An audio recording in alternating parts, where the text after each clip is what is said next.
¿Qué dices de pinche feo, cabrón? What's your podcast about, panzas?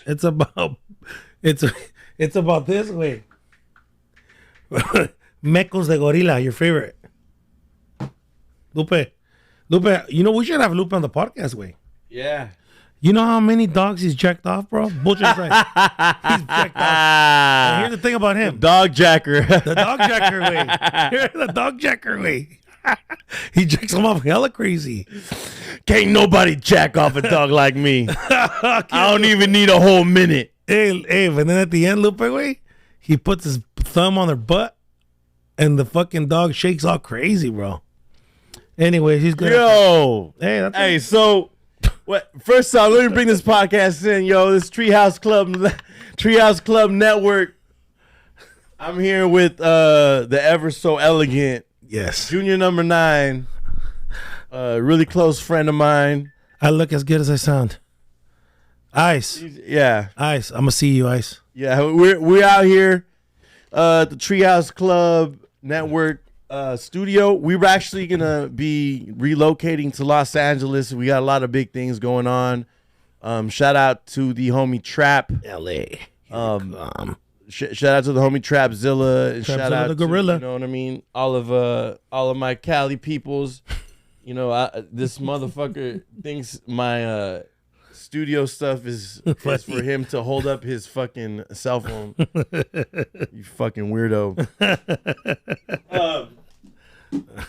So if y'all don't know, this man right here, he is one of our managers when it comes to like the business for Treehouse Club Live. Any type of, if you guys have, whether it's our network, which is the Treehouse Club Network, or whether it's one of our shows like the Treehouse Club Live, the Nerd Corner. We have a bunch of different shows we're doing.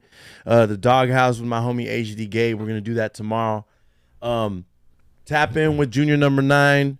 Sponsorship opportunities, all that stuff. We're definitely gonna try and build this channel up. I'm gonna be investing a lot of money into promotion and just building this up. Oh, shout out to my homie HD Gabe, send help for the custom Bass Pro Shop hats. But we here, we live. Junior Number 9. How you feeling, bro? I'm feeling good. I just ate Panda Express. I would. 8 is such a understatement. This motherfucker inhaled that shit. I swear, it's like one of my things that I fucking can't stand more than anything. I mean, it's not like we're gonna monetize fully right now. So shout out Panda Express. One of the fucking things I can't stand is when a motherfucker eats loud as fuck. And this guy, he eats food like a vacuum. You feel me? Imagine how a vacuum sounds sucking up a bunch of wet noodles. Keyword, imagine. Keyword. That's disgusting. This man is fucking gross.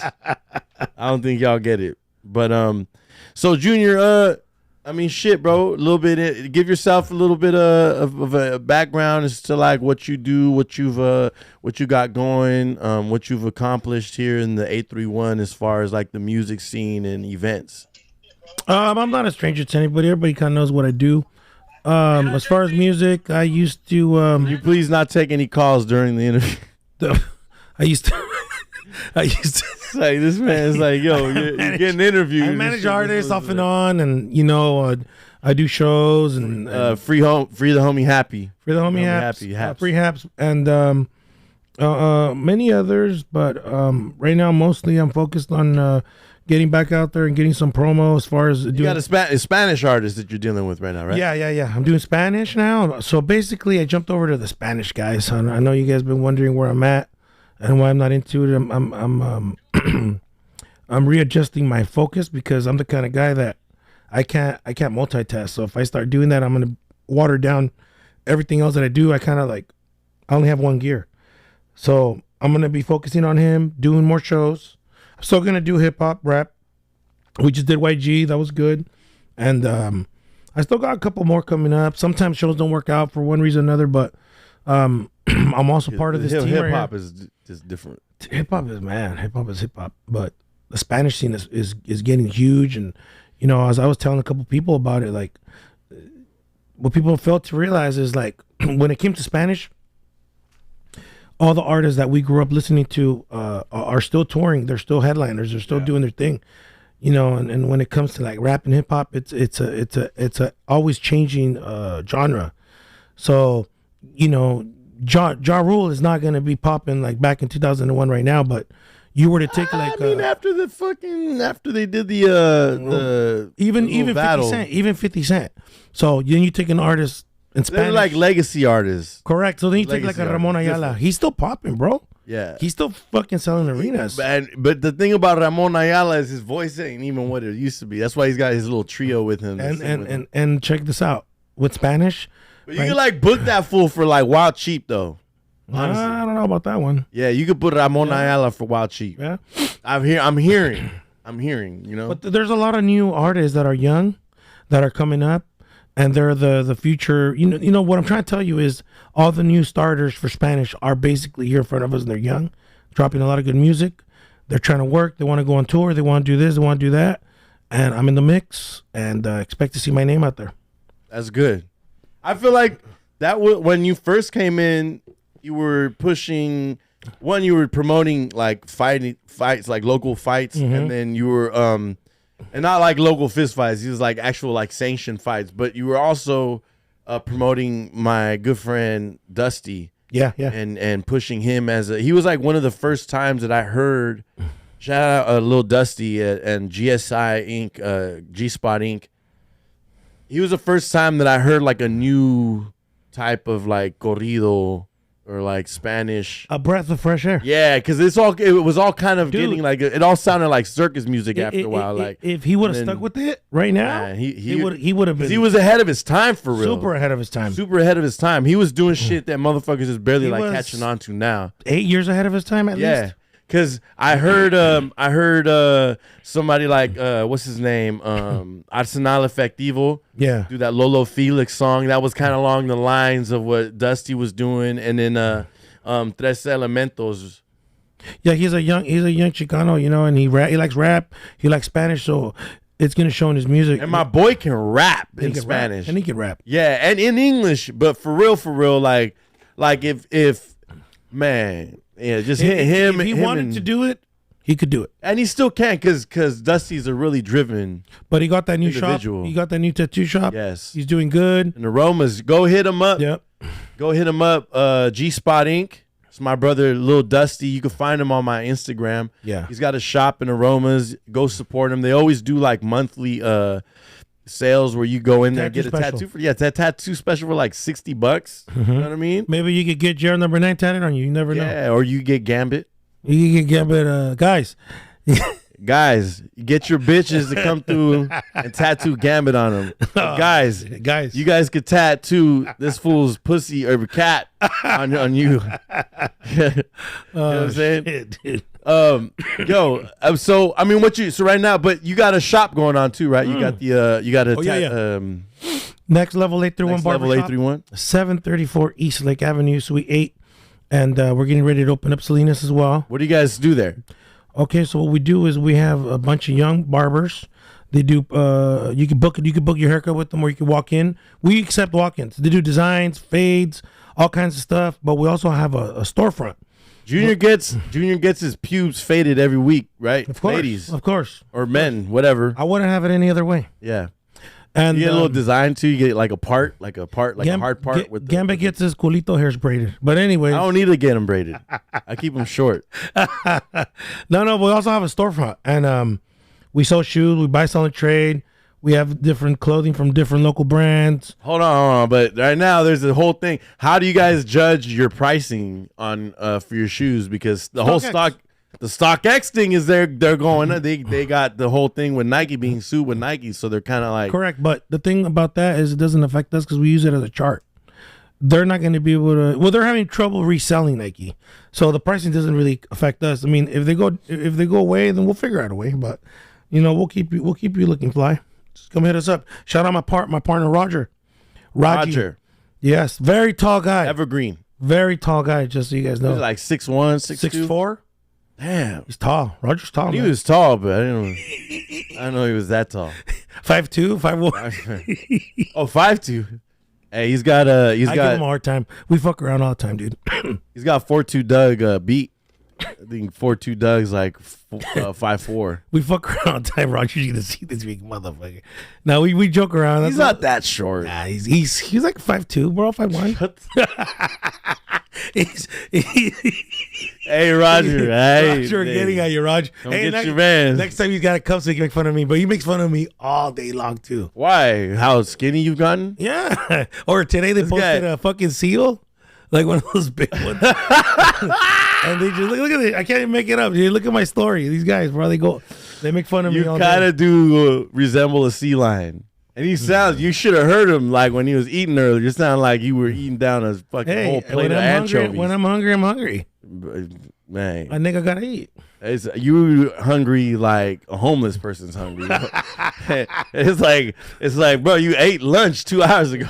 Fuck it. Then we smoke, now I feel good. We're relaxed. This guy has crazy toys everywhere. This is a treehouse. Hilarious, but here's the thing too, like it's because we have different shows. So like the Nerd Corner will bust out some of the toys. You know, I have a basketball and some balls and shit. You know, I like you like balls. But I'm saying I got like a basketball, football. You know, so when we do our sports show that Flood God was supposed to do, but we never were able to do our. Where you been at, Flood? Tap in, Flood. Tap in. But yeah, so you guys' store, you guys got a storefront where you sell clothes. You got we do shirts, jerseys, kicks, the Yeezy sandals, all that stuff, dude. Also, how do you feel about Yeezy going back and forth with Adidas the last couple of days? Have you seen that? Yeah, I seen that. They're tripping on each other, but man, at the end of the day, you're dealing with Kanye, man. That dude, he's all over the place. You know what I mean? But I've legit the first thing that I thought when I seen the sandals, I was like, whoa, they straight ripped Yeezy. I thought it was a Yeezy sandal that was not. They ripped them off. They ripped them off, and I feel like they should pay him for that. They should pay him for that. He's definitely gonna get paid off that. And don't be surprised if he gets his if he leaves Adidas and just brings his brand and starts his own shit over this. That and that's called undercutting. Yeah. So what they did is they basically undercut him. And there's going to be consequences for that. I mean, I'm with them on that one, but at the end of the day, the world's competitive, man. Everybody's trying to make money, so hand me the tray, please. You either stay ahead of it or you get left behind. Yeah, straight up. Because the way that the game is, like, it just all fashion is pretty much just assumptions and like guessing and just kind of like trying new shit and. Oh yeah, we have our those sandals are fly though. I'm not gonna lie. I'm not gonna lie, they look dope. They look dope. What about the Yeezy sandals they sell at Walmart? So that's what I'm saying too. Or the Crocs they sell at Walmart. They look real. They are okay. So they're real. The two hardest shoes. Those are the hardest shoes to validate if they're real or not is Yeezys because it's super simple the way they make them. Yeah, and the box, the way the box is, it's not a hard mold. It's not a hard one. So a lot of people get over on people through Yeezy because and a lot of I think even Yeezy himself has come out and says it's really hard to not be because they must get their shit done at like a similar wherever they make bootlegs. I mean, we all know it all comes from China. I mean, China ain't trying to hear it. Yeah. They ain't trying to hear it. They're trying to get paid. They want, what do you want? Boom, boom, boom. Let's go. They ain't tripping on who owns what and all that kind of shit. Don't exist over there. It's a free world. Oh God. Anyways, quick shout out to Peter Lewis, one of our premier barbers. Peter Lewis, aka Mr. Well Connected Inc.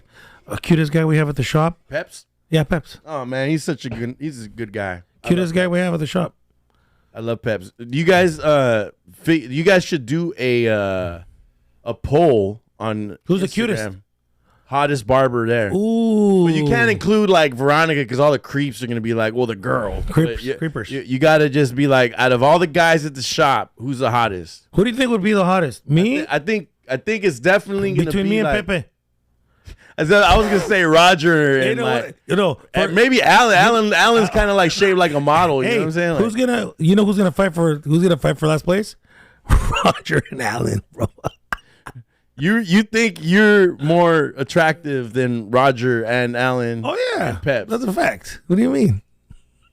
Like attractive how? Like your personality glows. Everything. Yeah, you got a great personality. I have a great everything. Yeah. I don't know. Peter Lewis, dude. This guy right here. Shaped like a bag of cereal is gonna outdo Roger. You hear that, Roger? That's how he thinks of you, bro. Roger's gonna be this motherfucker. That's what Roger's gonna be like. This fool. He likes to go like Shaped this. like a bag of cereal. He likes to go like this. Roger.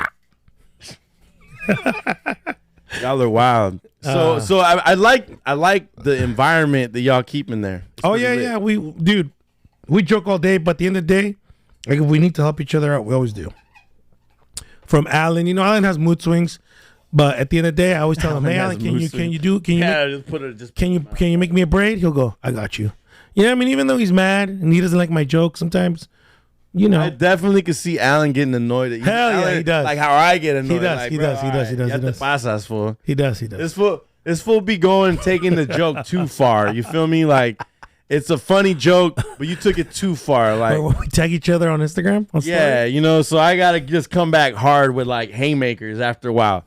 After a while, I just hit him with a haymaker, and then he'll probably leave me alone for a few days, and then be like, Yeah. No, I start going hard on you because I remember you called me. You were like, "Bro, are we good?"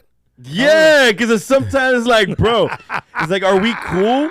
Are we cool or nah? Like, what the fuck is this? Like, it seems like we're just having fun, player. And it's like, yo, like, it seems like something else at this point, motherfucker. Like, All the fucking I weirdo was just shit. telling you I love you, fool. Dude, Like, the now chain, you the all of white a chain. sudden, like, you gotta let me borrow that white chain, bro.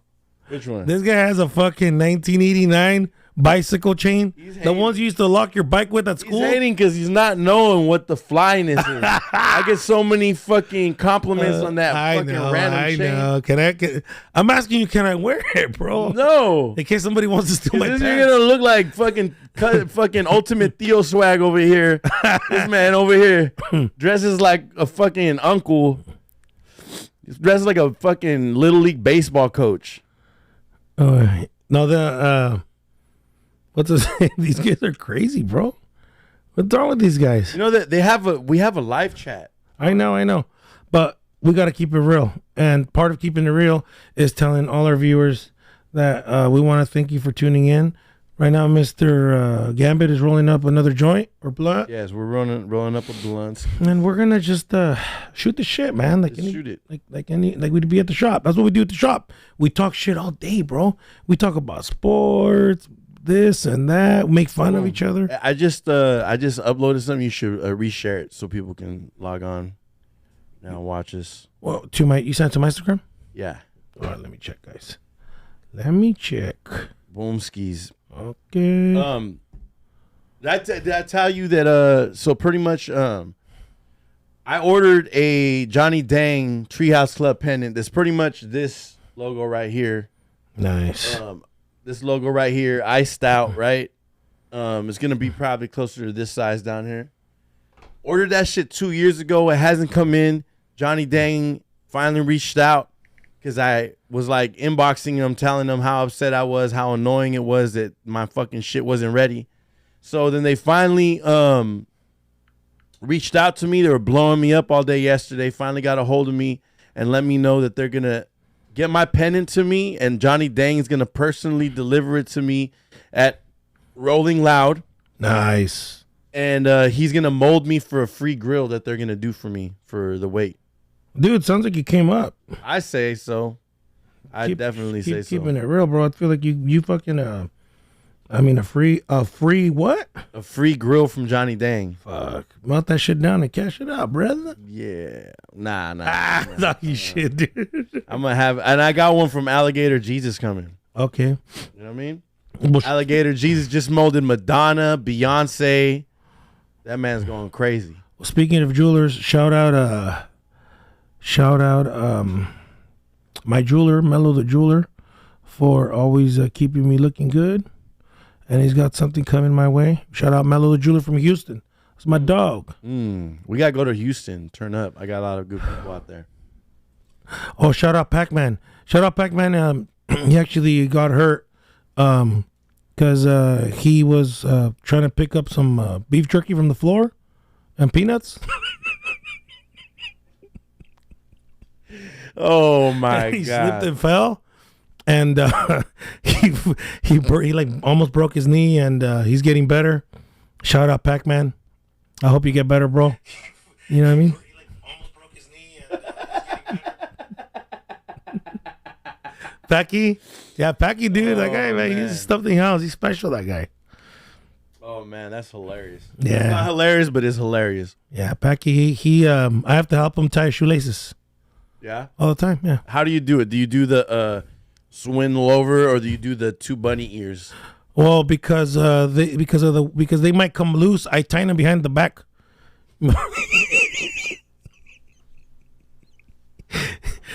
Packy. Hey yo, what is Right up now, with this guy, bro? Packy is regretting commenting on my live right now. Making him pay. Yeah. It's all good. It's all fun and games. Packy's at the shop all the time too. Good dude.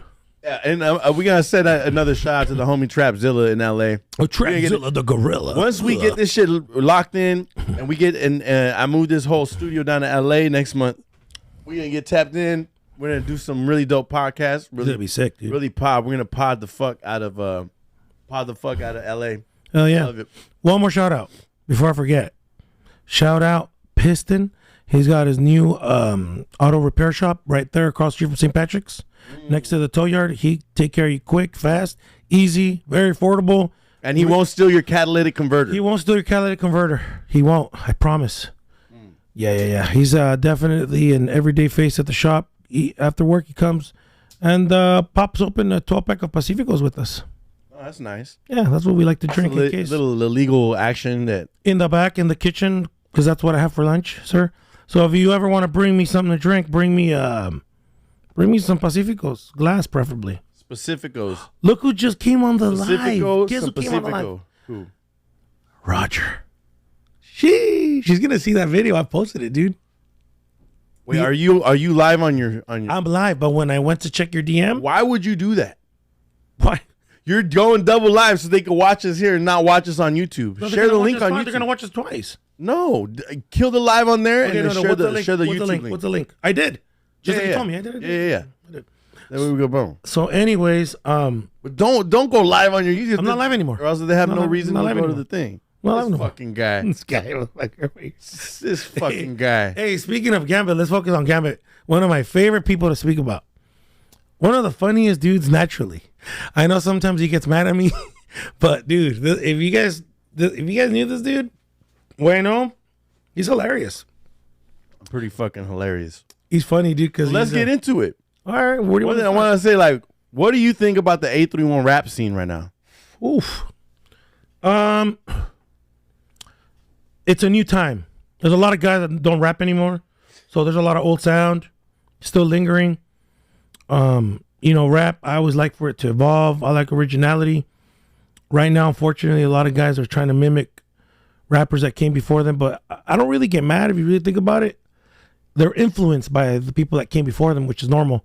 What I would hope when I'm working with an artist and I hear him and I keep it real, I go, I like what you're doing. I like what your delivery, but I want to know who you are. True that. I want to know who you. I want to hear you. I hear you, but I want to hear you. Something that when they start rapping like that, that's when I start going, all right, cool. This dude's dope. I think there's a few rappers that are pretty dope. There's a guy that sings really dope, dude. It's that dude. I didn't know he sang. I thought he was a rapper, bro. Who? It's that dude Danny V. I like him. He's pretty dope. I like him. He grew on me. I'm not gonna lie. Like, here's the thing. Danny V, I like you at first. I'm gonna keep it real. I mess with like all your guys' stuff. Like I mess with I mess with Danny V. I mess with Kabwasa. He's dope too. Yeah, they're two that I feel like can really make it. The thing is, like, I hit Danny V up for a feature, you know what I'm saying? And I was like, yo, like, let's link on some music before. You gotta go through Thomas. No, but I'm saying, like, why? Like, who? I'm saying, like, I'm you know what I mean? The Waters, you gotta tread them a certain way. Nah. It's just certain people shouldn't. Like I've already. There would be no rap shows yet. Maybe eventually, but the rap shows at the Catalyst got popping because of the Warlords and Ineffable Music Group. And There would be no fucking You're right, but Valley Roots Festival if it wasn't for Ineffable Music Group and the Warlords. There would be no fucking Hyro Day in Oakland and Hieroglyphics and Souls of Mischief. If it wasn't for Ineffable Music Group and the Warlords, it would have never been no second coming of fucking Holly Buds of all that shit. That's what I'm saying. I don't need to tread no waters. I am the waters. You feel me? Like, I am the waters. You feel me? Listen. Don't lose control. Listen to me. I hear you because I know the game, right? And I get it. All right. Just like I'm keeping it real with them. I go, look, bro, first I didn't like you. And then you grew on me. Danny V and Kabasa. To me, Kabasa's sick. He sounds a little bit too much like Anderson .Paak, but it's because I see what he's doing, but I still fuck with him because I see where his style's gonna elevate to and how it's gonna progress into somebody. Yeah, he's more unique. You feel me? Yeah. Because right now he's writing that Anderson .Paak Silk Sonic vibe, which is cool. Yeah. But you gotta find in your influence, you gotta find your own sound. I feel like, and they're dope. And I always like to put myself in the shoes of other people and try to understand the situation. We were young once upon a time, right? During your time, how would you feel? And be honest. Don't be a fucking liar right now. Yeah. Okay. If MC Hammer came to you and told you, bro, MC Hammer in an instant, because he was like, I know, but listen, at the end of the day, ain't nobody trying to hear MC Hammer, bro. Let's keep it real.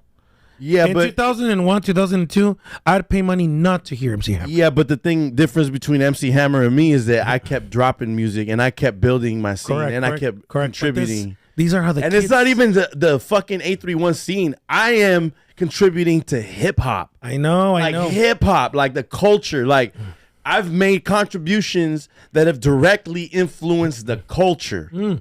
Not just whether they want to acknowledge it or they're ignoring it or whatever. They're young, bro. Yeah, that's what. Like, I could go about it and start hating and be but like a hater would be like, I like the youth. Yeah, me too. I fuck with the That's youth. what I'm saying. Like, a hater would be like, oh, these guys suck and da. Like, nah, these guys are wild talented. You know what I'm saying? And which brings me to the next topic. The reason all these guys say player is because of not because of you, player.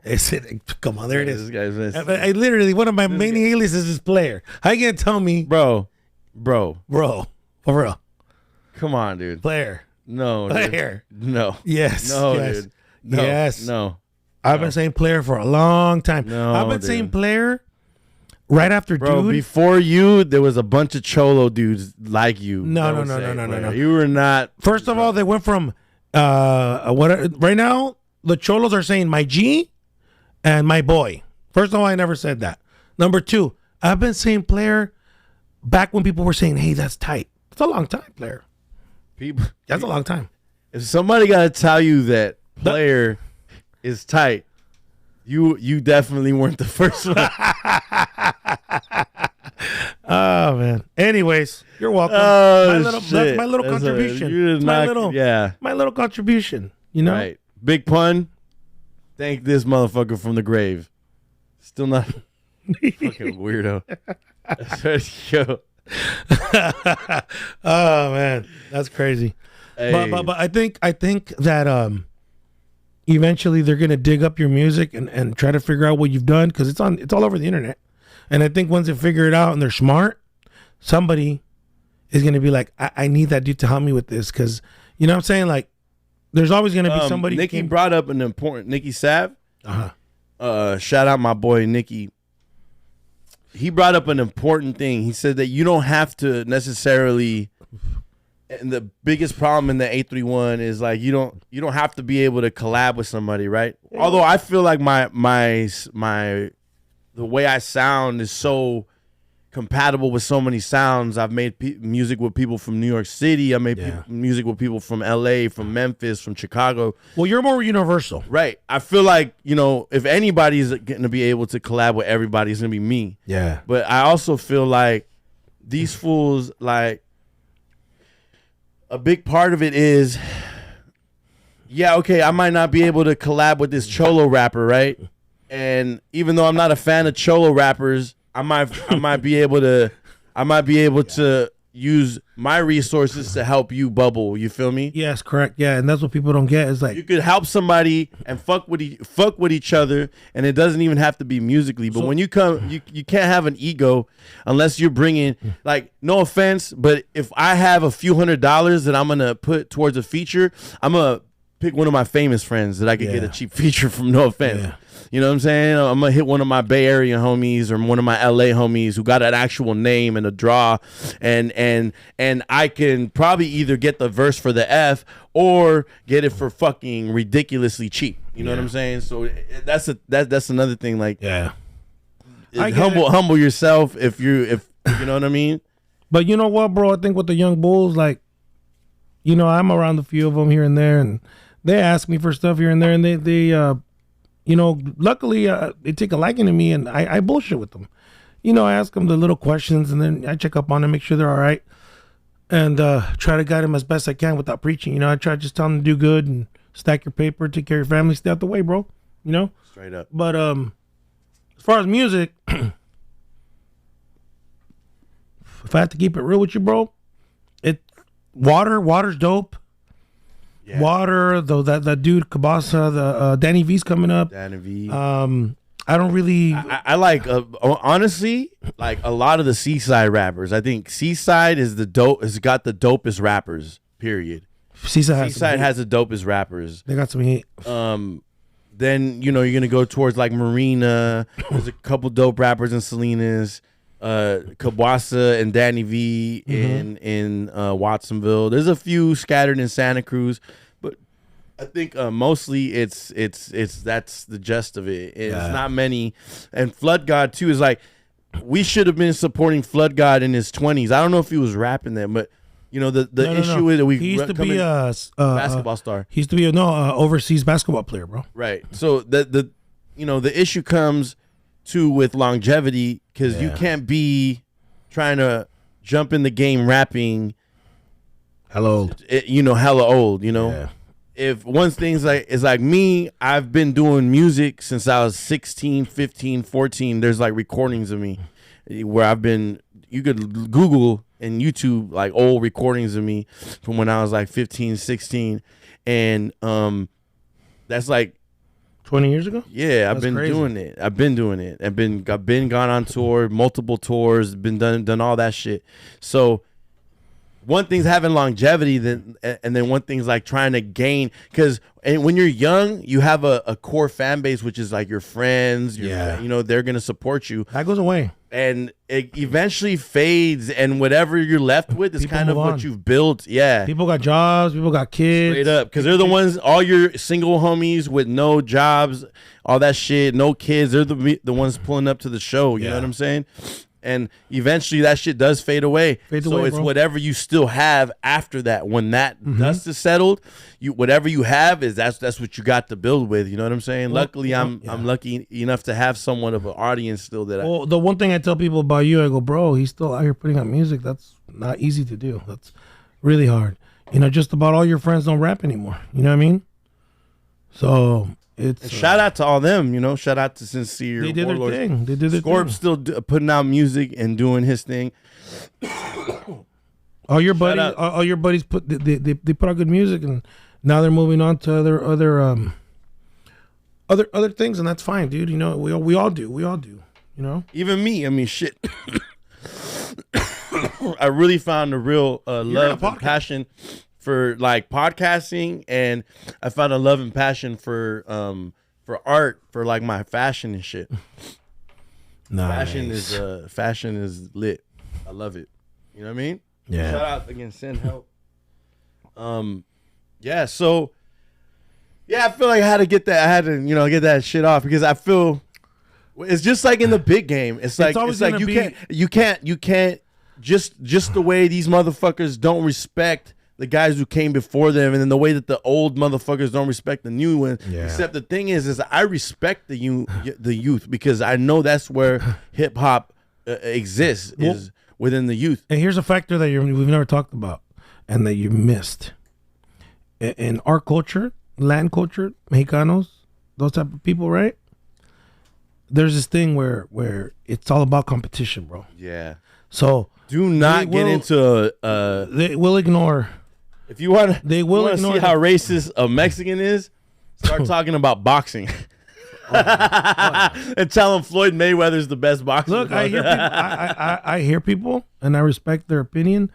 I'm not racist. Doesn't mean I just when I hear shit like that, I tell people that's cool. I mean, that's on you. I don't hate nobody. You know what I mean? My partner's black. My business partner, Dave. Like, shout out Big Dave. how can I hate black people? Dave's a good dude. Really So good. my whole thing is like I interact with all kinds of people. I have gay friends. Gambit. I'm talking shit. Well, no, I have real gay friends, and they're cool, dude. It's all about respect and they're funny. I mean, sometimes they get a little mad because I laugh too much at them.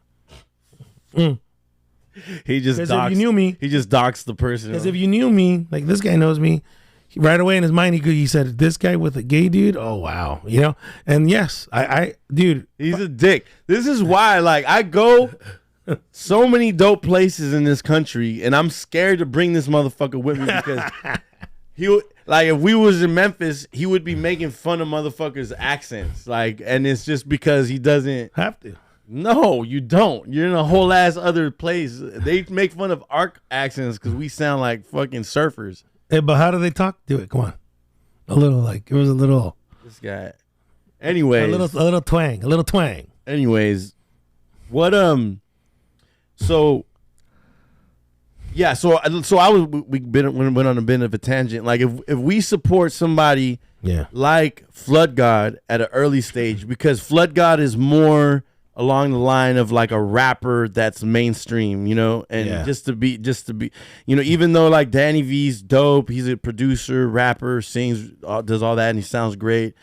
Kabwasa, same. Flood God has just got a more refined, genuine thing about him where I feel like if we were to support somebody like that at like 19 and instead of having the crab in the barrel mentality and everybody were to just get behind and be like, oh my God, this is an 831 guy. Like, I could pretend like I never heard of these guys, right? I could sit here and straight up lie to you and be like, no, nobody, and this and that. But you see, that's the whole thing, bro. Like you gotta be honest, you gotta be real, you gotta be in the music game, bro. You gotta be honest. And when you said 831, right? So it's like it's not a lot. So if I had to give it to somebody, I'd be like, they're doing their thing. And really like, and they seem like cool cats too. They got like a positive vibe. Yeah. You know what I mean? Like, I'm an older guy. I could just be like, fuck them. They'll go away like the rest. I won't have to deal with them or hear about them. I hope they don't. I'm just saying, like, I could be that old guy that goes, fuck them. I don't need them because I'm over here doing this. But why? And that's the $1 million question to the 831. Why? Yeah, why? Everybody knows each other, right? Everybody wants to be the quarterback with no arm. Look, bro, I'm not a quarterback, okay? I know my position and I'm good at it. And that's why I can feed my family off of it. So I stay in my lane. I know a lot of guys, they have a lot of pride.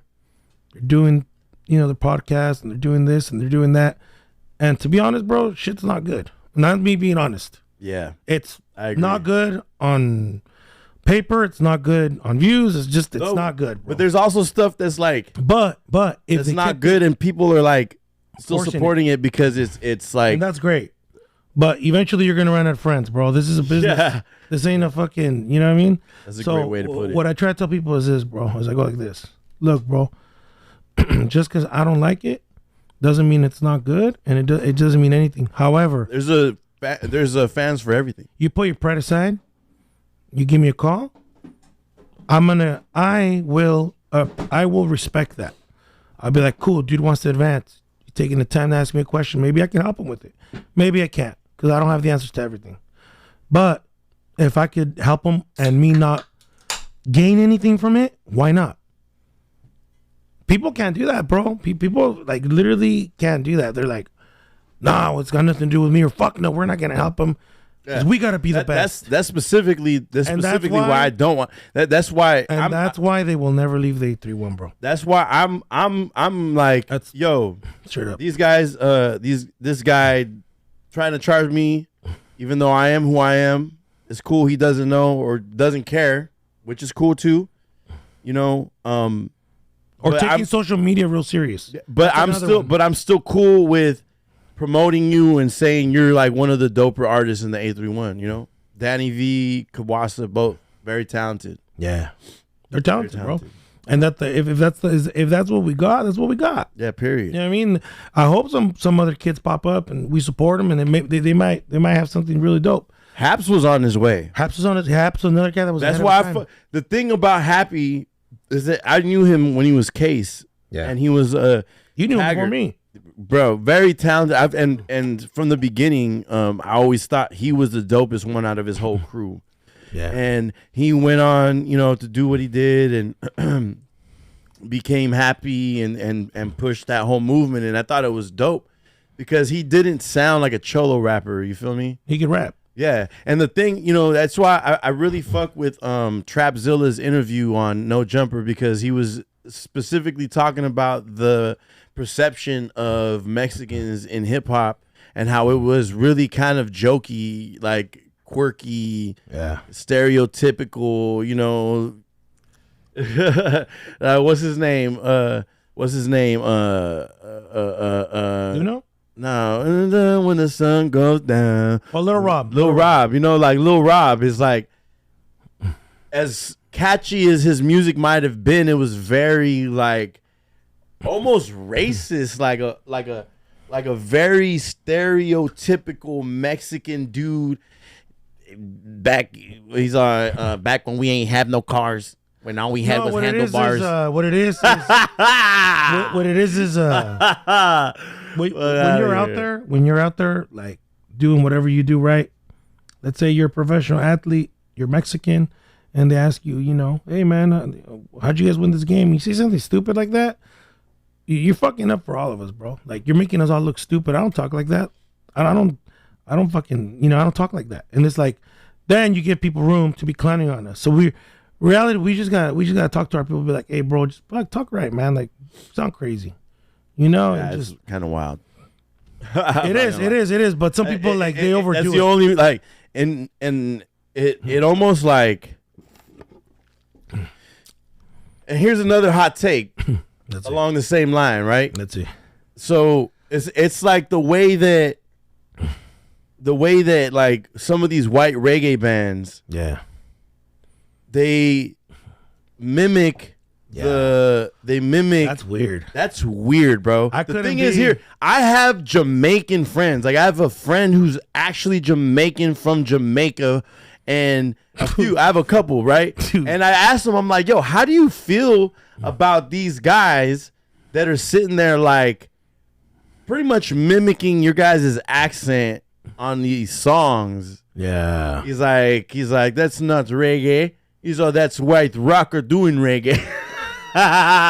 But you know, it's like weird, bro. It's cringeworthy because like you don't talk like that. For one. But you don't talk like that, but you're on this reggae song talking about like, in your eyes, it got me hypnotized. Yeah. And it's like, you don't talk like that. And it's kind of like, it's be like if a Mexican dude, if a white dude came out and Dude, started being like, I hey, can't food, imagine. Yeah. like rapping like that, and then goes back to, hey, my name's Chadwick. I feel like they'd be making fun of somebody. I wouldn't take them serious. I'd be like, man, you clowning or something, bro? Like, you good? You know, but hey, teach your own, bro. You wanna look crazy? Fuck it. We'll look crazy. Because like in a few years, They're gonna look stupid. they're gonna look stupid. Very 'Cause it's already starting to age bad. So like, much respect Like to milk. bands like Revolution, who doesn't really do that. They just, you know, Revolution just he's a regular singer. He has his regular accent and he sings and it sounds great. It's like over a reggae-esque beat.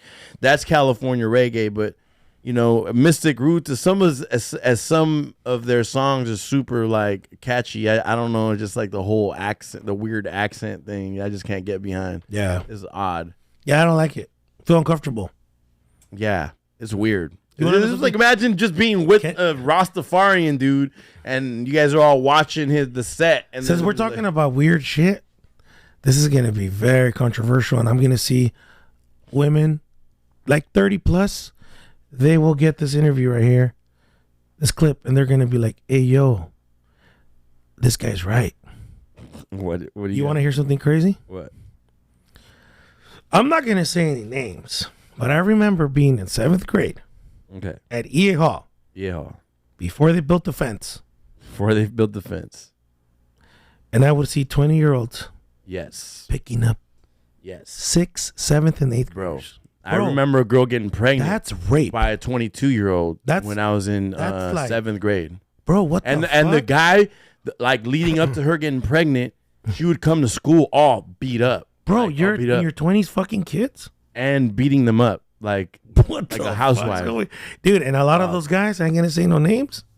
They're around town, yeah. But and sometimes I'll get a little drunk at a bar, and I'll be like, "Hey, fool, remember when you used to pick up chicks?" And they're looking at me like, I go, "I saw you, I saw you you, motherfucker. Smile, not cry later." I go, "I know what you did. I can't trust you around kids now because I know what you really, bro. That's rape, I mean, child yeah. molestation. It's definitely not normal. Hey, bro, nobody talks about this shit, and this is a fact. It's actually a thing that's recently been coming up a lot. Like, I watch like a lot of podcasts and shit, and then people do talk about that a lot now because it is a weird thing. But in our town back then, we didn't have many high schools, right? But dude, think about it. There was movies like Summer School where the teacher and one of the students had like a weird Or the guy thing. that went to college and came back and he fucked a freshman. That's rape. That's weird. What? That's rape. What? That's rape. Dog, what? The fuck, though? What's going on here? It's a little wild. Basically, Speaking of uncomfortable questions, but go ahead. there's a lot of people that raped and got away with it. Yeah, it's statutory rape, yes. Let's move on. Child pedophilia. Ugh. Ugh. Eh. Some of you Anyways. married those guys, just so you know, ladies. Congratulations. You married a rapist. Real winners. Yeah. Loser. I got a good one. See. All right. Would you rather fuck I don't like how this your started. girl with your mom's brain or your mom with your girl's brain? Next question. Mom and girl? Your mom with your girl's brain or your girl with your mom's brain? I don't want nothing to do with my mom. And no. Actually, my mom keeps calling me. Can I take her call? Can I? No, you gotta That'd answer be great. first. No, she's been calling me. What do you mean? Bro, my mom's been calling me like crazy. That was a wild question to ask. My mom is Mexican, old school, bro. She's like, you know. I asked my homie that. You know what he said? Let's see. He said, I'd fuck Let's the see what she brains says. out my mom. Ew. Because his mom's brains is like this girl. Yeah. let's see what my mom says. Shout out Los Digits. It's a creepy one, though. But, That is a creepy one. Hey, papi. ¿Qué pasó, mamá? Ah, pues es que no me hablas en inglés, papito. No, estoy aquí en el podcast. Te están oyendo en el micrófono. Es okay, papi. No te preocupes. Yo te llamo ya que vaya para allá a mi casa. Sí, que tus amigos sepan que te quiero.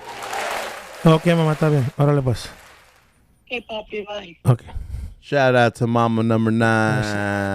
Hey, big fact about me. I'm a big mama's boy. Yeah, same.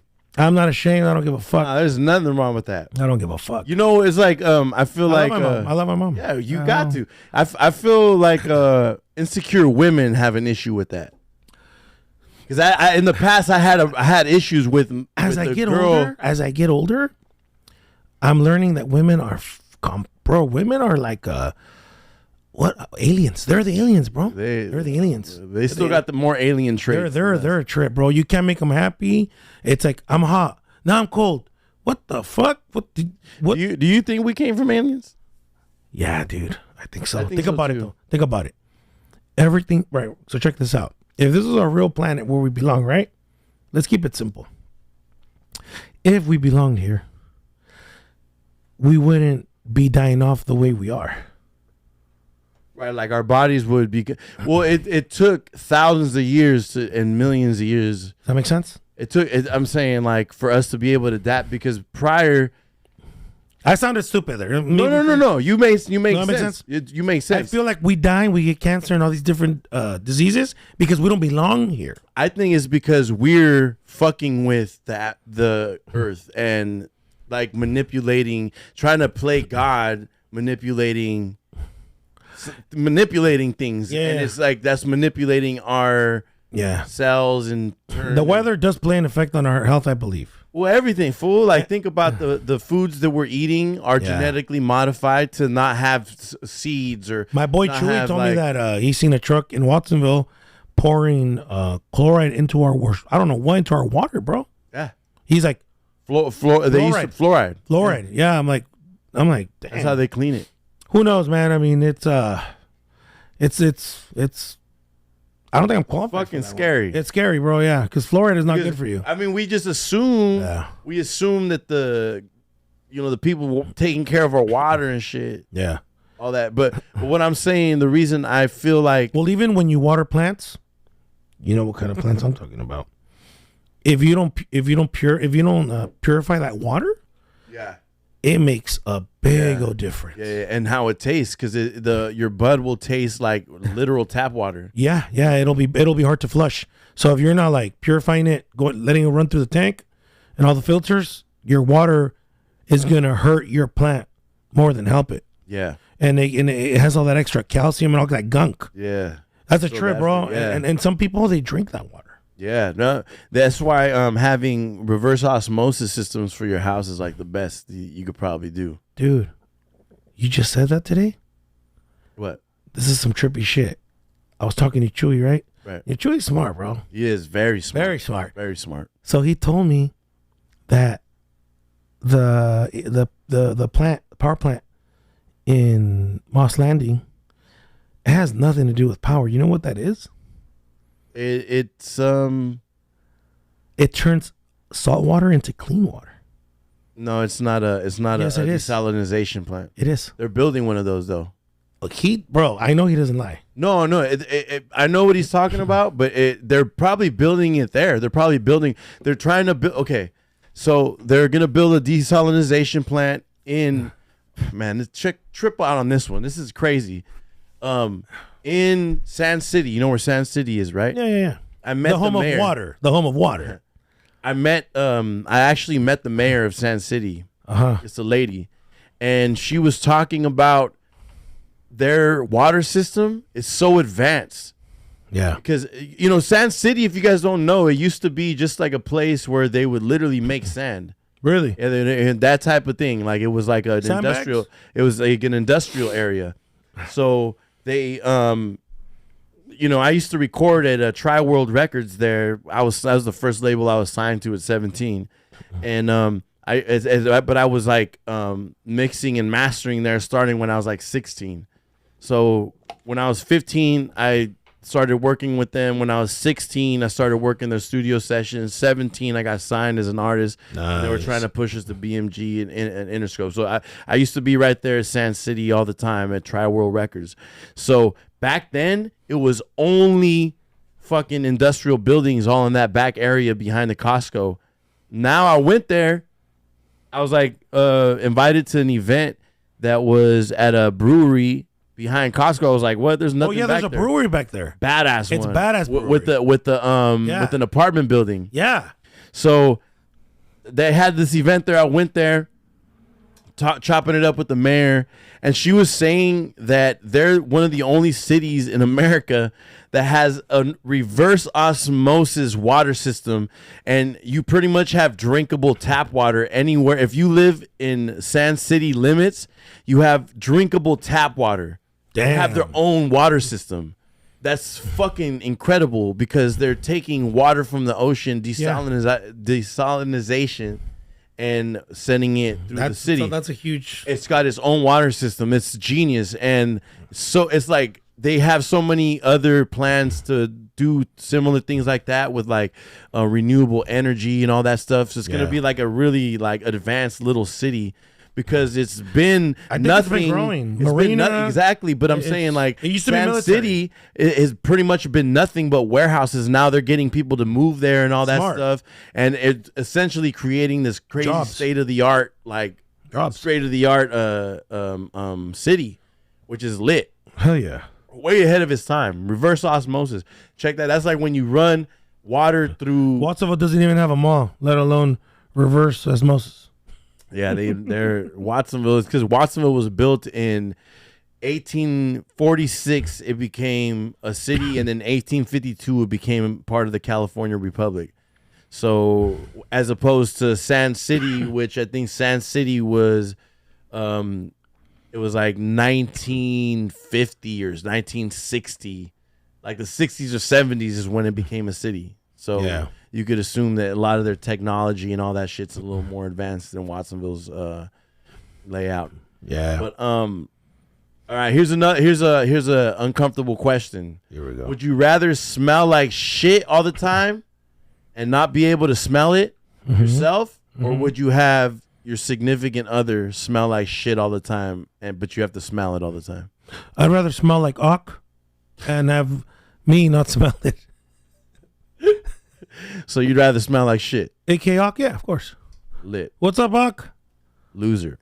How you? Would you rather drink a gallon of mayonnaise Ooh. or a gallon? No, fuck that. Would you rather eat a gallon of shit or drink a gallon of piss? Neither. Nah, you gotta pick one. Fuck, probably piss. Wait, For real. I don't think I can Because shit. yeah, I can't eat shit. I don't think I can't.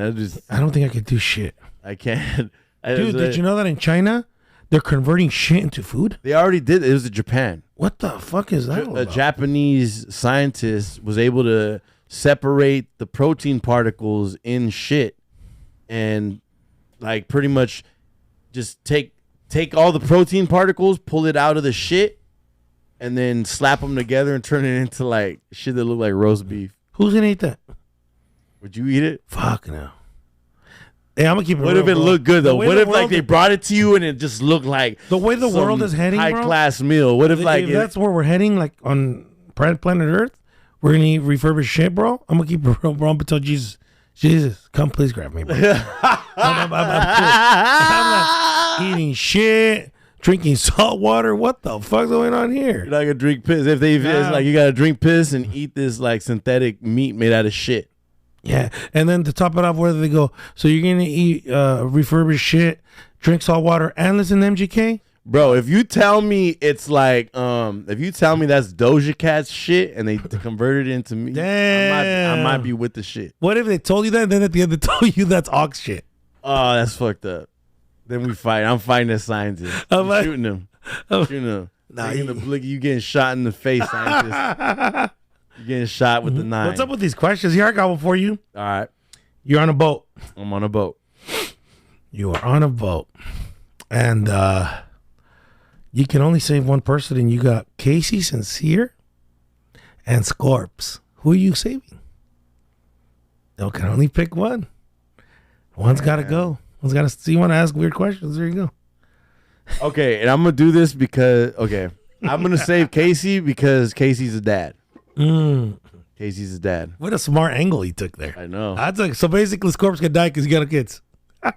I mean, he would understand. Oh no, he wouldn't understand. The Scorpius isn't gonna understand that. Excuse me? The Scorpius gonna see this probably be bad. And yo, what the fuck? What's going on? I love both of them very much. Yeah. They're both my brothers. I love them both. You guys need to get like a little reunion together, bro. It's just that we're so like. I feel like we're all. Make not it only happen. are we like, as adults in such a different mindset, but just like But just for good times. just musically, Yeah. You know, there was a moment where I was like on a reggae, you know, you doing a band wave, and I remember how I felt towards like hip hop and trying to like force my art, you know, and that's kind of where Scorps is. Scorps is expanding his feelers as far as like how far he could take his music, and then Yeah. Casey's more like been focused on doing other shit. Like He does furniture, huh? yeah, dope shit too. Go check out Bills by Sincere, Bills by Casey Sincere. Pretty cool. He does like flower pots and all that shit. He can do like some patio furniture with you with like a Norte flag if you want. Is he the one that Or made suit. you your sex swing? The one you have in your room? No. Oh. No. I bought that. Oh, AdamandEve.com. Check it out. nice. I thought you went to Tinkle Be Pink. No. Nah. Honestly, listen, if you guys know dope sex shops, Tickle Me Pink is cool, but the good one where you get all the heat, like if you and your girl want to get extra freaky and do crazy shit, get yourself a dope sex swing and all that, you got to go to the one on Portola in Santa Cruz. What was it? That's a classic. Yeah, it was Frenchie's. Frenchies, and then there's downtown Santa Cruz, Camouflage. But don't go in the little rooms where they play movies. I mean, you could, but it just A lot of juice. I wouldn't sit down. Gambit is a veteran of those rooms. Hey, trip out on this. You want to hear a funny one? Uh, So I used to work at a dispensary called Green Acres. It was right next door to Frenchie's. uh-huh. And when we would run out of quarters, we would send somebody next door. So, I mean, somebody would have to go next door with a bunch of cash and put it into their little fucking, because in order to use these rooms to jack off in, you got to like pay with quarters and shit. So they had a quarter machine next door. So whenever we would run out of quarters, we would just go next door to the sex shop. Yeah. And get quarters, and it would just be a creepy, like nobody would want to go. We'd have to like draw straws. Dude, chicks go to places like that, bro? Yeah. Really? Yeah, hot ones. Really? Hot ones. And they go to the more, like, Camouflage is like more upscale. Downtown Santa Cruz more upscale. Like, you're with like a hot chick who's like into like, openly into like her sexuality. You probably want to take her to Camouflage. I think if Ice goes to a place like that, he's gonna be looking at the LGBTQRS community videos. It's such a long name. I don't know, man. But shout out to the house. Shout out to my LGBs. Nothing but love. We just started this shit. We're not trying to get canceled. No, I said shout out my LGBTs. What's wrong with that? Yeah. Nothing but love. Nothing but love. So, really quick. What? You're Mexican, right? No, I'm fucking black. You're French? I'm black, bro. So wait, but what part of Mexico is your family from? Oh, my mom and my daughter are from Michoacan. Okay. Do you ever go back to Mex? Do all that? I went a long time ago when I was like maybe 11 or 12. My uncle got married, but that was the last time. Other than that, TJ, the classic vacation spots. But no, I don't really go back, bro. Probably not gonna discuss that on the podcast. Yeah, it's just because it's rough. I don't even want to go back. Like I have family and like all that shit in like Jalisco and all that. But I'm just like, and Jalisco ain't even really like violent like that. But it's still feel like every part of Mexico is pretty violent. It's not worth going. It's definitely beautiful, but you could take a wrong turn like anywhere else, bro. So anywhere else. Only difference over there is that the criminals don't run from the cops. And they don't give a yeah, so like a cop over there is not gonna help you, dude. You're on your own. So what is your favorite gangster flick? A Bronx Tale. Same. That's weird. That's weird that because usually because people go to Goodfellas. Because he tells them the Mickey Mantle story. Nope. That one was fire. That was fire. And it's true. Yeah, and you know that I feel like that. Yeah. We and him getting into arguments about this shit all the time. He tells the youngster, he tells him, you see how it is around here? I say a joke and everybody laughs. It's better to be loved than respect, or the respect is that part. He goes, I'm funny, but not that funny. Yeah. Yep. You know what I'm saying? So it's like, it just lets you know that life is interesting. You got to be prepared, wear a seatbelt and a helmet, because shit can get crazy, man. Yeah, especially in California. I feel like it's too I go to other places and it's not near like everything's. You realize how political California is as far as like when the streets and just moving around. If you don't know somebody, like other cities, it's like you kind of just got to know a few good people and you can move around. It's like and Cali, similar, but it's more political. It's California. That's weird. It's California. This is where our prisons are. The prisons kind of did that. That's weird. Well, I mean, I don't know. I'm not going to touch on all that, but what I can tell you is that if you come with good intentions, bro, and you trust your gut, you show respect. I'm going to take a piss. More than likely, people are going to fuck with you. You know what I mean? They're going to show the love back. You're going to be gone? No, for 2 seconds. You can keep talking. Yeah. So basically, as long as you show respect, you're going to be good. Let me go on my live right here. Who do you guys want me to shout out? Let's see here. Let's see. It's Tuesday. What's everybody doing? What's everybody having for dinner? Let's see here. Shout out Pac-Man. Once again, Packy. Number love. With the wooden leg. Peter Lewis. Peter Lewis. Tomorrow we are open at A Next Level 831 at 11 a.m. Book your haircut with one of our barbers. We have Roger, we have Pepe, Alan, Vero, and if you feel crazy, you want me to practice on you, let me know. I can try and get you looking right. Just shut it down, player. Rudy. Oh, shout out Rudy, man. Rudy loved that post I put on him on my story. Really? Yeah, with the purple thong. The purple tongue. Oh yeah. Rudy wants you to shout him out, player. Rudy does construction. I don't know if you guys know that. Shout out to Rudy. If you guys need anything done in your house or your business, because he's doing the extra room at the shop, that's the guy you want to hit up. I put his information on my story. Make sure you hit him up. That's another thing. You're starting to cut hair now. Fucking around. Really? I play around. Yeah. So like, if you let me practice on you, I'll do it. Nah, I'm good. But that's cool. That's cool. Well, I heard that you're cutting pubic hairs. Yeah. Wait. Oh, wait. that You going? do that? Yeah, you Shape do that. up. Shape of my butthole. Brazilians. You do Brazilians. Lit. Would you rather shit your pants every time someone said your name, or have piss coming out your nose every time you sneeze? I'd rather shit. You want to know what, bro? Can I keep it straight up with all of you? One of my favorite times of the day. It's taking a shit. That is Shit. But only out, nothing in. I know you like. Well, let me ask you this. You think it's because we have a G spot in our assholes? No, my stomach feels relieved because I eat a lot, bro. I don't know what You? Yeah. No. I don't know about you, what you got going on in your butthole, but No. for me, Bro, you eat a lot? of course. Nothing but goodies. How do you Starbucks. How do you keep such an amazing figure?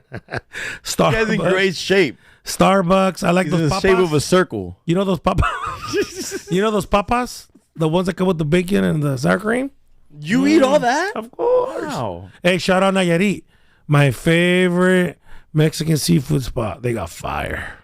Ugh. Dial back the Nayarit trips. Mm-hmm. Nayarit over by Lakeview is fire. Yeah, they're pretty good. They're fire, dude. We used to get drunk there. We used to get drunk there and then go to La Rosa burritos? no, Fire. oh yeah. Oh, The my bean God. burritos? Fire. We used to yeah. Miyuki's? Fire. Miyuki's. No, I think Emura's slaps Miyuki. You think so? Yeah, best sushi in town. So like what? Like what? Bro, they got some fire. Miyuki's is good, but the rolls aren't as like big as Emura's. Your portion size is way more fire at Emura's. So what you're saying is, if you were a girl, you would be more into me because my portions are bigger. What? he just called his dick a portion. Anybody He else likes gets- bigger portions. he had a big portion. It's still a portion. Oh man, dude. Would you rather have your farts be super loud and smell like nothing, or be silent and smell like hell? Fuck, let's talk about good shit. I'm We telling you, talking about I'm shit giving and the piss questions. These are and questions. diarrhea. If we what? One more time. Would you rather your farts be super loud and smell like nothing, or be silent and smell horrible? Oh, super loud and smelling nothing. Really? Yeah. Yeah, I guess probably be the Dude, best. have you ever been in the presence of one of Rudy's farts? Nah. Fuck, those underwear gotta have holes in them. Have to. Hold on. That We has got to- Gabe. We got Gabe. That has Yo, to what eat- up? What up, Juan? Yo, I forgot my wallet at your crib, I believe. Oh, let's order a pizza. Slide through, jump on the pod. We potting. We potting. We're potting blood. I'm right here. I'm pulling up. Pulling up right now. All right. Bring some Starbucks, player. I could go for a iced coffee right now. I'm not gonna lie. I like the ice caramel. You want to hear you might question my sexuality once I tell you guys what I my always drink do is. question your sexuality. Once I tell you guys I my know, drink, but it's you're super. You're my friend, and I accept you how you are, player. If you got guys, fuck it. You like guys. What can I do? You're still my friend. Nah. Pussy only. This guy. Exit only. Right. My drink, Uh-huh. ice caramel. That is? Yeah, that's Gabe. I'll go grab him right now. Ice caramel venti ice caramel macchiato That's a good one. upside down with a total of 5 shots of espresso. Well, I don't Holla, know. what's your drink? I just like iced coffee, bro. With cream, with cream. With cream. With whipped cream. Don't forget the cream. Cream pie. Gambit likes a drink called cream pie. What's up, Chopper? Chopper! Chopper! Am I going to see you as Strelo player? Who's going to Strelo? That's what I want to know. And who needs a ticket? When's the street low at? June 26th, Sunday, June 26th. It's going to be in San Jose, California. And we got tickets at the shop. So come to the shop, get your ticket for a player price, because you know we got the player plug. And catch me backstage. Find it? Doing what I do. Really? I got my guy performing. man. I know exactly what I want. I fucking knew it. Alright, I'm on my way. You found it. Yeah, my homie said he didn't have it. He was like, yeah, it's right here. Oh, man. Over here. What up with the party? You guys got it going? We're all ripped. We potting. That's right. Talking about aliens. How Gambit likes to eat hot dogs with no buns. Ah, fuck. You gotta- Hold on. Boom. On air? You on. What up? Speak on A. Jared likes hot dogs with no buns. Pulled up. How you performing? Nice, Chopper. Yeah, I got Luis performing at Strelo too. Yeah, I'm with it tomorrow. All right, brother. All right, Pep. Catch you guys. Y'all. Check you out, bro. Put that back up, people. All right, y'all. Have a good one. Hey, do me a favor. Can you give me the bong? The monsters? Hey, where's that? Right here. The thong? It should be, the bong should be in the living room. If you give me the bong and one of those other jars of tree. I thought you said the thong. Nah. I just don't like the way it feels on my ass crack. Sheesh. That's big Not sheesh. a fat. That's big sheesh. I'm not a fan. Yeah, that's not good. Can you give me one of the jars of I'm sorry, brother. I'm so Yeah, do you want him to again Nah, it's just clean your because kitchen it's while just- you're at it? The other tree is for like Damn. long use. I make some food. Huh? I said, you want me to make you some Hey, can you whip me up a couple glizzies? Oh, you love the glissies. Oh, right here. I got you. Anyone or what? Yeah. Those are all better than the ones that's right here. Smoking on that fucking Kirkland sliced peach. Yeah, cat smoking on some Kirkland peaches. All right, All right, bro. Love, bro. All Appreciate right, you, man. bro. All right, Pep. Yeah, what's up? So yeah. Talk to me. So that's wild. So when's the last time you did a show? I mean, YG. did a show, but did a show because I feel like those events are you more partnered with By myself? you're more partnered with Dave but Yeah, I'm yeah. talking like a straight Time Is Now entertainment. Well, the event. whole thing with Time Is Now is I kind of just put it aside for a while since I wasn't managing artists anymore, and I use it more as my LLC and stuff like that. But I haven't really been doing shows independent because I don't really have to, and it's much more easier being teamed up, going about it like that. The stress, the logistics, it's everything. It's a very sweet situation I got, bro. And loyalty, Dave's a good dude. He always has my back. He fucks with me pretty much only. And why would I play with that? You know what I mean? Nah, I hear you.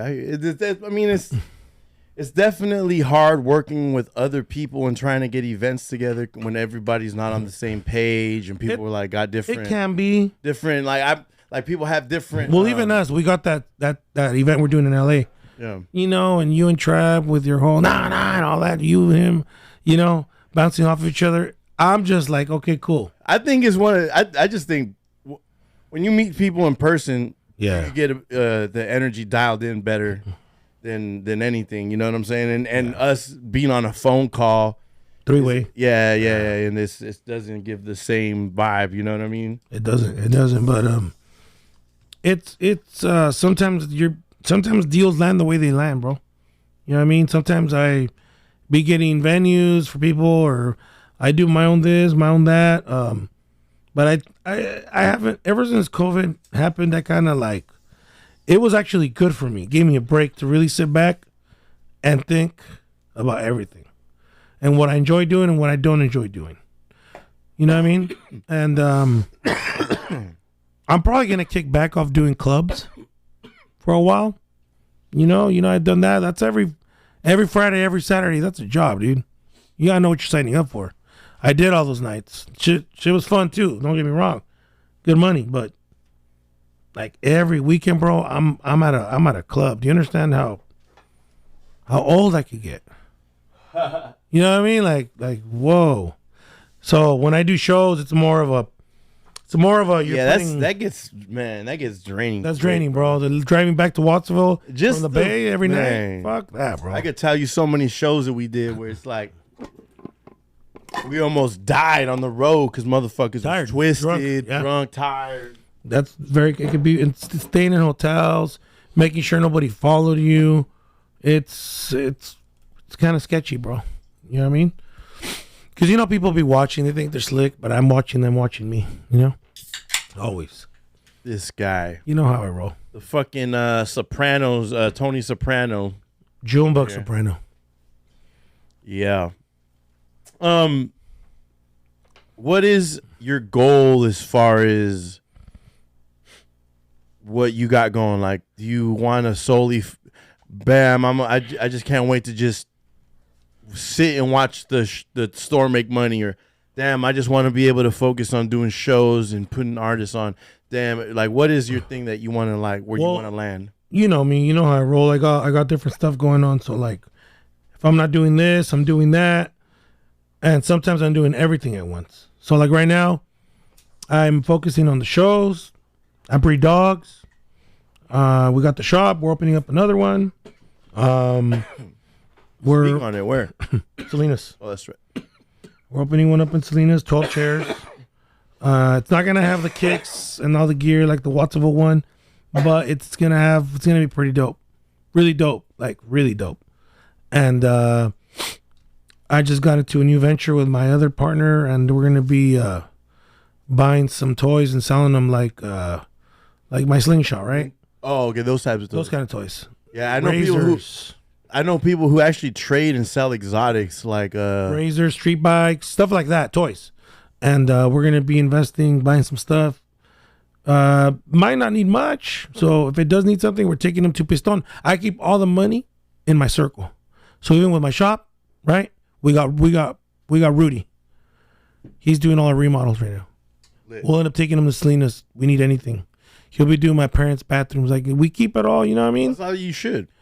We mind our own business. We keep to ourselves. We keep the money in house. Yeah, you should. We don't really Support you know your what I mean? homies and shit with their ventures. If we don't got something, I'll ask somebody like, hey, who do you recommend? All right, cool. Yeah. Hey, what's his name sent me? Cool. That's how we keep it, bro. Like, we stay out the way, bro. Like, just we're already too old for all that bullshit. You know what I mean? Yeah, because I mean, it's good to. I mean, fuck, like we're all in this to be able to Yeah. be self-sufficient and all that shit. And who else I got about support you better than your homies? I got about 9 ways of making income. Some make me money, some cost me money, and some make me money. Which one would you choose? Like, That's a hard one, bro. It's not easy. I'd be lying if I said the barbershop because it's new and it's exciting right now. But doing shows is fun, bro. Doing shows is fun. And I got good at it. You got to remember, I was doing small shows in the beginning. And my main focus was on Haps, right? Haps got his case. And most people said, oh, shit, he's done. What's he going to do now? Not only did I figure out what I was going to do, but I did a lot of big shows, bro. And I'm not going to say names. I'm not going to do all that. If you used to follow my original IG account, the one that got shut down, you know what I did. I'm not that guy that's going to keep reposting old stuff that I did 5, say 8 years ago. I did what I did. I know what I did. And it was fun. And it's very profitable. And I enjoy doing it. Why I'm going to keep doing it. But now we got this thing we're building in LA, which we'll talk more about. You want to talk about it now? What do you want to do? yeah. So, essentially, there's a couple things that we got in our pockets because we still got that tour that we're trying to put together. With the certain legendary Memphis artists that we're trying to put together right now. You might as well say it, dude. Nah, Crazy. I'm not. There's not many. No. There is a lot. Legendary, though? Bro, a lot of legendary art. What do you mean? Like A-Ball, MJG? There's a lot of artists. There's a lot of artists that came from fucking Memphis. So anyways, we're trying to put together with our friends in Memphis, my artists in Memphis, we're trying to put together this West Coast run. Yeah.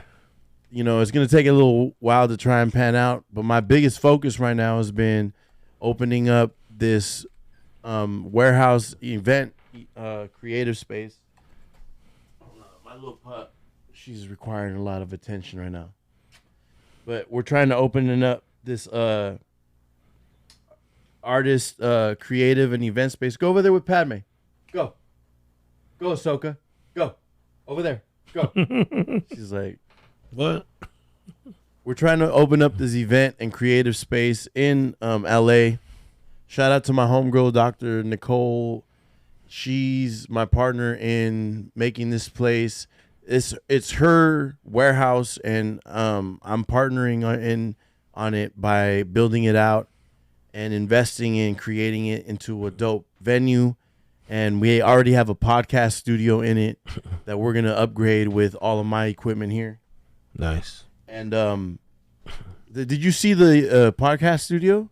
No. It's a space probably a little bit bigger than this room. She already painted it all pink, but we're gonna probably end up painting it all black. Oh, I saw the pink one. Right, that pink room. Yeah. So that room. Hey, Padme, out. That room is gonna be the podcasting studio where we'll be able to rent out podcasting time for to podcasters. for podcasters and getting all that shit done. So but do you want to give them the details on the event, like a few and then so we're also turning it into an event space, and we're with the help of the homie Trapzilla are gonna put together a regular smoke out sesh that we do, and the first one's gonna be on my birthday, the day after my birthday, but it's gonna be my birthday sesh on July 30th in LA, downtown LA, and at our studio did called. I tell you our first sponsor? Who's our first sponsor? Network. Go there. Oh, go there. Go there. Go there. Go there. There. Get Network, guys. It was crazy because I met Network years ago working for MyTunes, which is Serge Knight's digital venture in San Jose, huh? Yeah, and I was essentially there. And you know, I'm signed to GT Digital, and he took all my music offline, but I still love Serge because that's my brother for life. I don't care how upset he gets at me. Out. Oh, before we forget, speaking of studios. But yes, Live Collage Studios, downtown LA. That's gonna be sick. Hit me up. Let's book some shit. Let's make it happen. LA. Hit up Junior Number 9 if you're from up here. He's gonna be our agent. And dealing with all the Northern California business. Me and my buddy Nonis and Thomas from Central Coast Labs, we are actually opening up a recording studio with 2 rooms and different sceneries in Watsonville. Yes. We've been keeping that under wraps, but if you follow me, you look at my story, I know you've seen the progress, which we're almost done. We're pretty much ordering equipment now. And that's what I'm saying. Like, I don't just do one thing, bro. I do as many things as I have to. I think music is the funnest. Music's It's always going to be the funnest. And I can't rap, but that's why I like to get behind an artist to try to, like, get him as many looks, get him as much as I can, because we about to go on tour, and it's going to go crazy this year. That'd be hard. It's going to go crazy. And that's why it's, like, upsetting, because I feel like if motherfuckers really knew what was up, they'd be able to believe in the movement. Listen, if you're an artist, you're from the 831, even if you're just going to introduce yourself and open up a line of communication with Gambit, I would if I was a rapper. Why? I hit up everybody, actually, because I don't want to have a line of communication. Just in general, you should be wanting to tap in. Because guess what, bro? Guess what? Check this out. Hey, dude, let's say you need to get a hold of somebody, right? Hey, JR knows him. I already know JR. Let me give him a call. Done. Right? Other than being closed in and saying, no, I need to meet everybody and dude, fuck all that. Just hit people up. Quit being shy. The thing is about the 831 is that collectively we're the size of kind of like West LA. We are. We're not even the size of LA. We're the size of like West LA. That's with all the cities included. Like that's with like Santa Cruz, Aptos, Monterey, SoCal, all them little sub cities. Like You know what I mean? We're small, dude. We're small as fuck, and you motherfuckers, like, not even speaking on them kids earlier. I'm just in general. There's a lot of guys that think that they're superstars here, and y'all haven't even done any work. You know, I don't care how talented you are. How much work can you put in? Because I'm gonna 10 times out of 10 go with the hardest working artist when you rap, right? Let's say you're cocky, cool. But then I find out. But then I find out otherwise. Should be confident in yourself. Correct. This thing. I know dudes, right? I'm not gonna say no names. Some younger rappers, and they're rapping about some stuff, and I'm going, all right, cool. That's just dope. Exposing game. I don't give a fuck. You know what I mean? But then I find out that everything they rap about is fake, and that's why I don't like you being cocky about it. I don't care, right? I like those because you're cocky about it. I tell these rappers, all right, cool, right on. Like Mayweather, you're a fan of Mayweather. But then I know they're lying, and I go, oh no, forget about it, bro. I go, forget about it. I was cheering for you, but then when I found out you're faking it, I was like, oh no, I can't do it. And it's not fake towards jewelry. Fake jewelry is a big one for me. It's not towards anybody, dude. It's not towards anybody. There's a few young rappers that I know they're gonna think I'm talking about them, and I am. I am. And they don't like me because I'm gonna keep it real, man. I feel like they want to be me, bro. You know what I mean? And I go, look, dude, I got a lot of miles. I got a lot of miles under my belt. And all this white hair and all that, it didn't come because I had a great, easy time.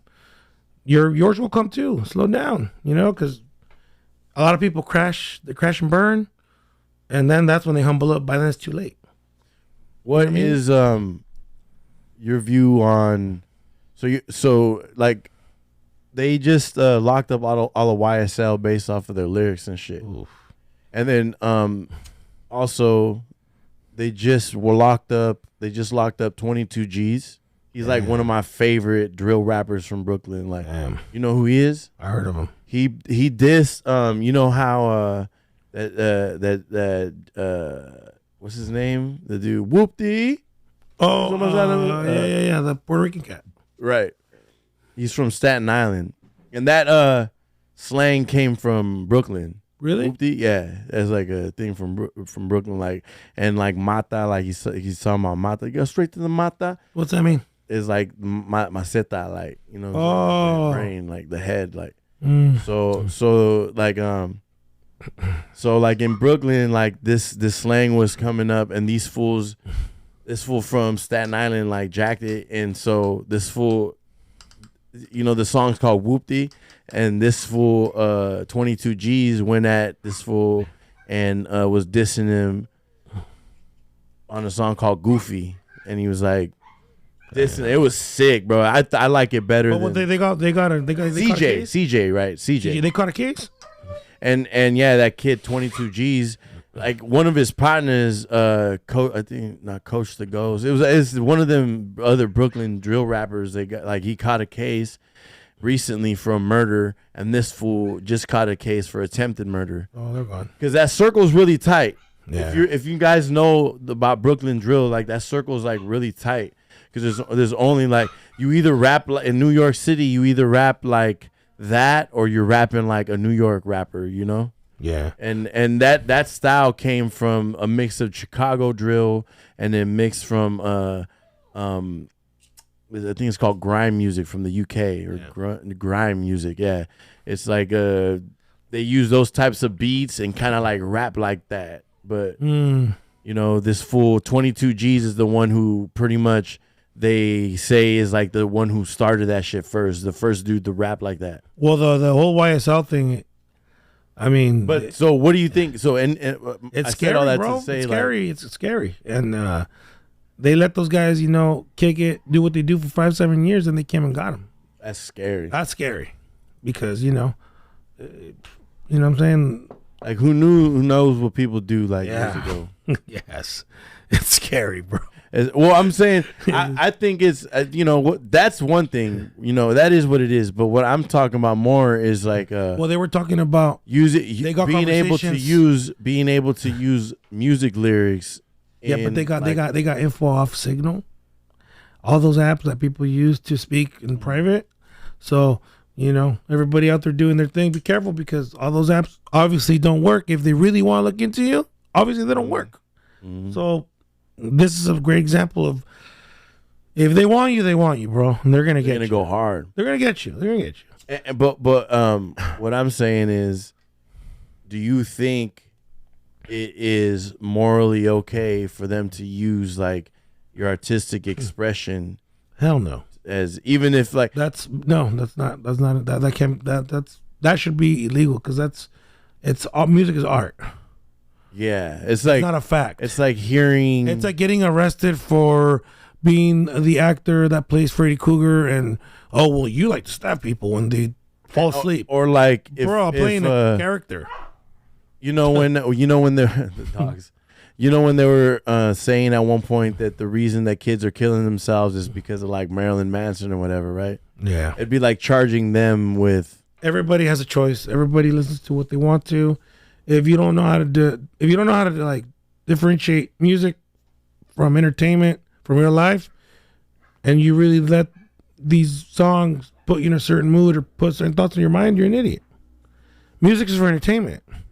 Yeah. You know what I mean? Like, just listen to it, vibe out, cruise. Yeah, but that's what I'm saying. Like, that's why it's like, I don't know, like depicting. It's like getting charged for depicting a murder or something that happened, and it almost feels like blackmail. It's weird, or extortion by the cops. It's like you can't rap about anything. Like you can't rap. Rap about folding paper. It's gonna make rap music so uninteresting. Like NFL.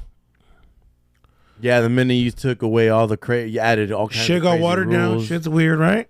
And now there's even a second NFL league. I don't know what it's called. There's a new football professional. Yeah, I seen that. So if rappers are gonna start getting scared to rap what they really want to say, it's just, man, everything's weird now, man.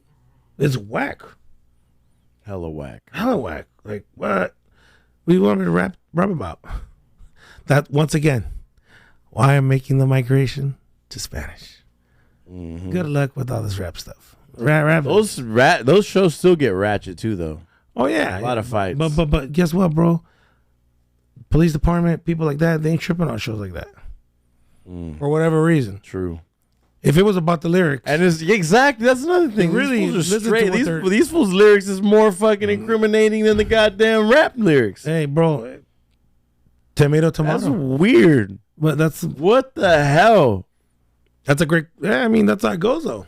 That's wild. They don't care. Would you rather shit out of your mouth? Here we go. Or have someone shit in your mouth? Neither. I mean, obviously, but you got to pick one. Someone got a gun in your head. And they got to ask you. No, I'm good off of that. They got to ask you, and you got to do it. You're just going to be like, kill me? Kill me. You're not going to pick one. Do I look like I take trips to Dubai? Huh? You know what girls do when they get flown to Dubai, right? No. You don't know what happens? I don't care. But what I'm saying is, no, you are gonna care. I would rather, bro, since I don't want to die, bro. They get paid about $1 million to let one of these dudes take a shit on their face. That literally what you wouldn't. No, that's not the same thing, brother. This is life or death. That's not life or death. I don't want no shit on me. Right. So what about you? What's your answer? Let me think about it. I would have someone, as long as it's like I would be like, can I get a hot chick? Have her shit in my mouth. What if it was? If it's Doja Cat, shit in my mouth, girl. Oh, okay, I see. You know what I mean? Yeah. I let Doja Cat shit in my mouth in order to not have to shit out of my mouth. I'm not into shit, bro. So I don't know. That's a hard question for me. I'm not into shit. Me neither. No, I'm not into anything. Obviously, you are, because I just like eating ass. That means that I would probably be able to eat her ass right before. Peter Lewis. I just like eating ass. Roger. Pussy, ass. Jesus. Now this guy's getting horny over here. What the fuck's going on? I'm just being like honest. Somebody bring an extinguisher? I'm just being honest. I'm just being honest. Hey, if that makes you happy, I support you, bro. Would you would you rather lick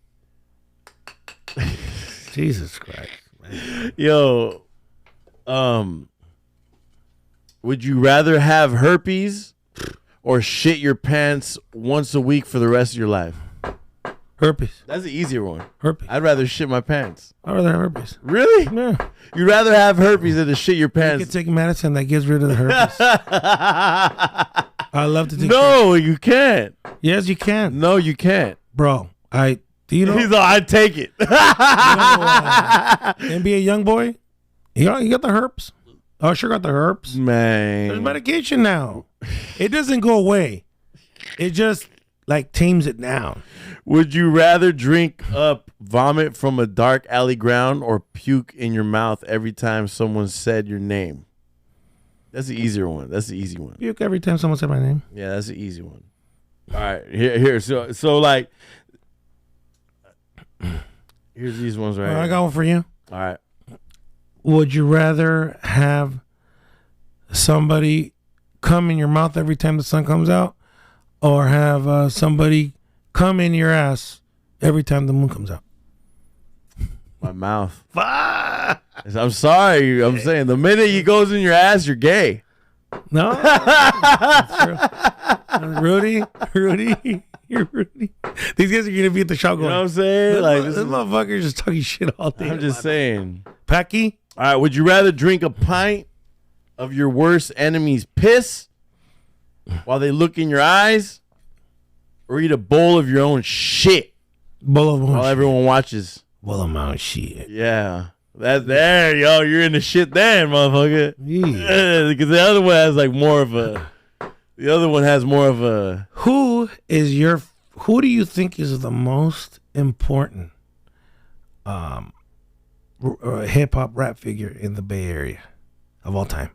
Most important? Just sits at the top. Most important. E40 is the most important. E40, huh? Yeah, E40 is the most important Yes, because dude. he's the first guy. Not only does he embody everything Bay Area, from like the uniqueness of slang, the hustle, and just the swag. He The hustled. man is big as fuck, and he's like the drippiest, swaggiest. You know, Are you talking about E40 or are you talking about me? I'm talking about. I mean, no, you know what I'm saying though, right? yeah, I know Like what you he just embodies everything Bay Area. He's a player. And just the bro, like He's a Pete. I don't think you can even mention Yeah. Bay Area rap without saying like and his his style is so original. And second, So original. Nobody, if you ever try to rap like E40, it's like you're rapping like E40. It's not like other like East Coast rappers where you might start sounding like yeah. this guy, but you might sound like, because since this guy took from Mother New York, he literally created his own style, made his own thing, and it's kind of hard to get past something like that. Speaking He's the of most hip-hop, original guy. rap and hip hop, how do you feel about what Game said about Eminem?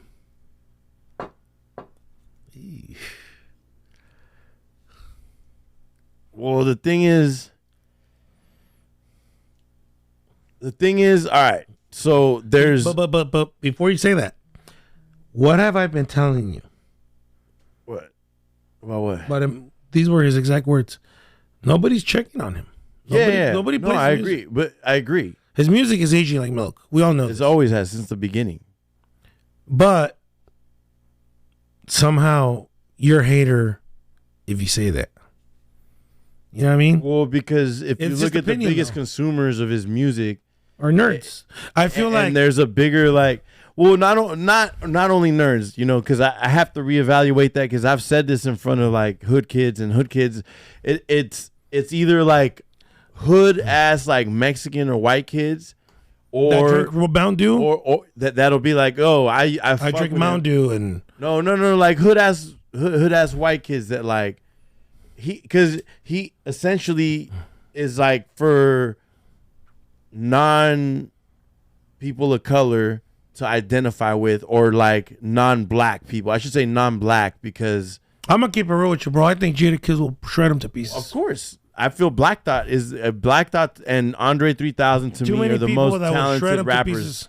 pieces. I feel like Black give Thought, him man, too much I feel credit. like I feel like when it comes to writing music, Game's gonna outwrite him every time. This, You know like, how it's not Canelo- too far fetched because Game actually writes really good fucking music. You know how Canelo From the lost? hooks to verses to putting the shit together. He knows, and he also was very in with the nuance of music changing. He's not like these other rappers that are like stubborn and be like, nah, this is like how hip hop should sound. Correct. He loves he's like me, he loves the young generation. I think his fans, because he likes what people are doing. his fans would react like Canelo fans. How did Canelo lose on Cinco de Mayo? Because they go into it thinking, bro, this dude, bro, he's human. And him, especially Eminem, his fans they're crazy. Yeah, They don't- they and can't- it's you can't. They don't. The thing is, the typical Eminem fan don't generally consume music like Black Thought, The Roots, like Mos Def, all the fucking Black Star albums. I feel like all the they've people, never understood shit like.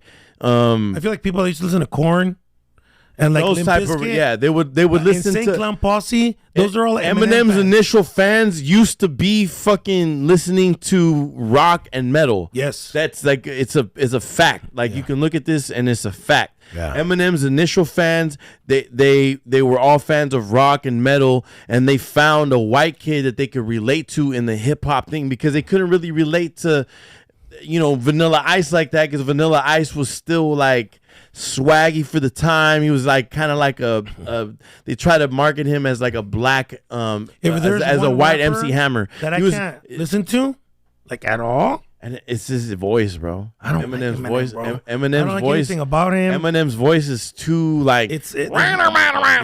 See, even my dog got scared when I did that. shit. I can't do it, bro. I can't. Nothing personal. Just I'm a fan. Weird. As like on a legacy thing. Like people Oh, he did always his thing. argue with me online because they think that I have some hatred for Eminem because he's white, and no, I don't. I don't even hate white people like that. It's like I hate racists. That's a pretty fair statement to say. Yeah. But with Eminem, my issue is that as a fan who listened to him the first, second, and when I say first, I mean Infinite. I had Infinite. Yeah. I had Marshall Mathers EP. I'm sorry, Slim Shady. I had Marshall Mathers, Eminem Show. But it seemed, and he even admits it in his interviews when he says, I was just trying to always seek the first feeling that I got when I made Slim Shady LP. yeah. So I was trying to I had like a formula because that's what it is too. That's the difference between like regular artists like Black Thought, where it just comes natural to him. He's naturally a talented dude. Where it's like this dude essentially created his style based off of like Esham and AZ. You could hear in his early shit, he sounded like AZ. Yeah. AZ from The Firm.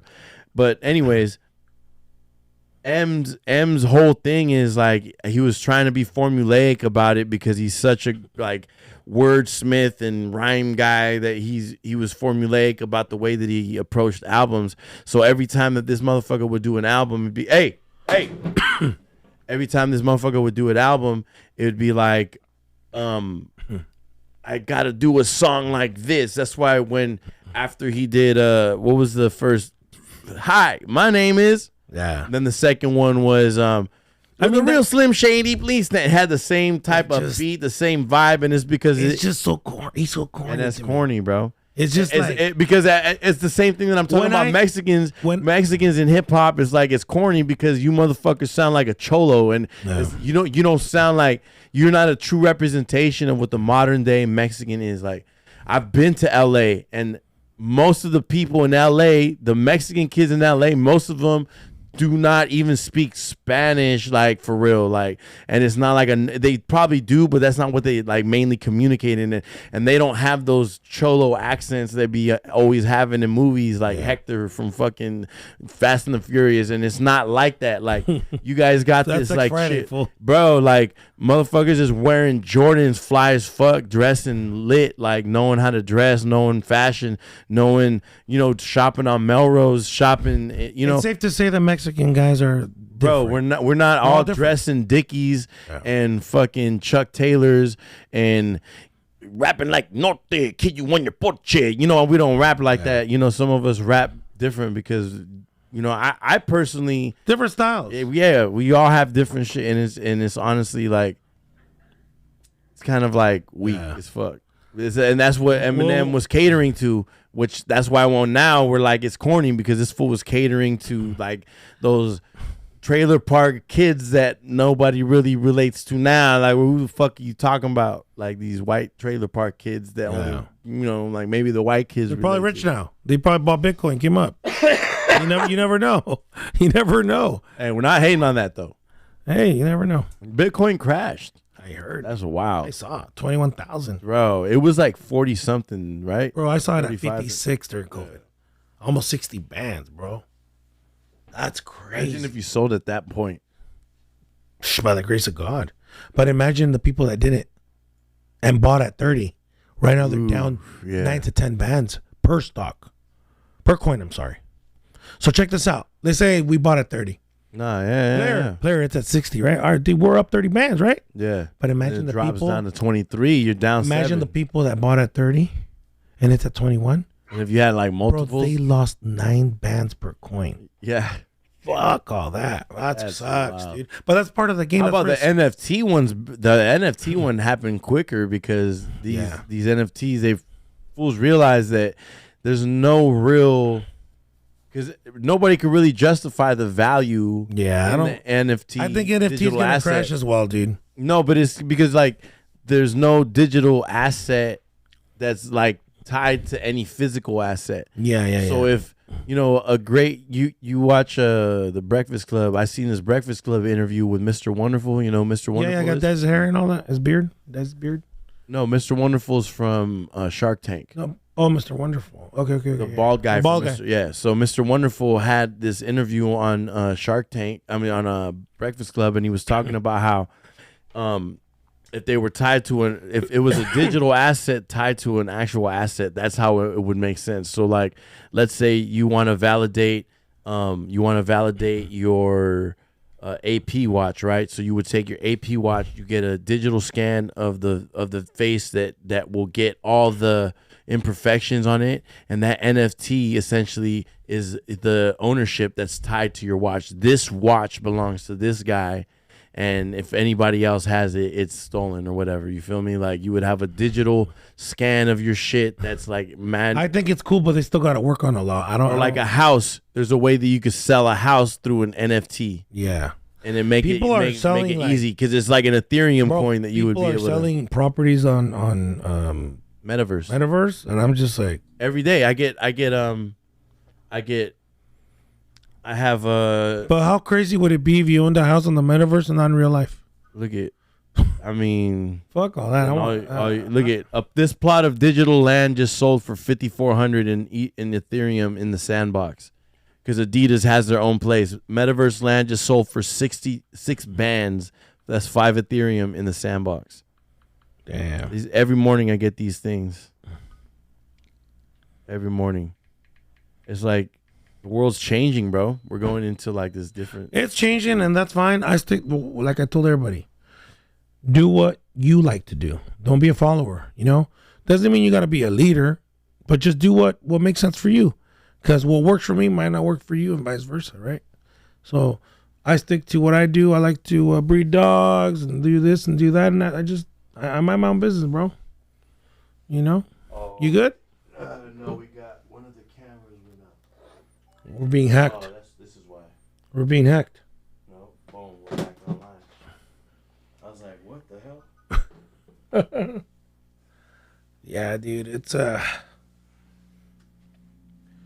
Boom. What's up, Iceman? I know you can hear me. You flaked on us, bro. It's all good. We got a good one in. This is a good pod.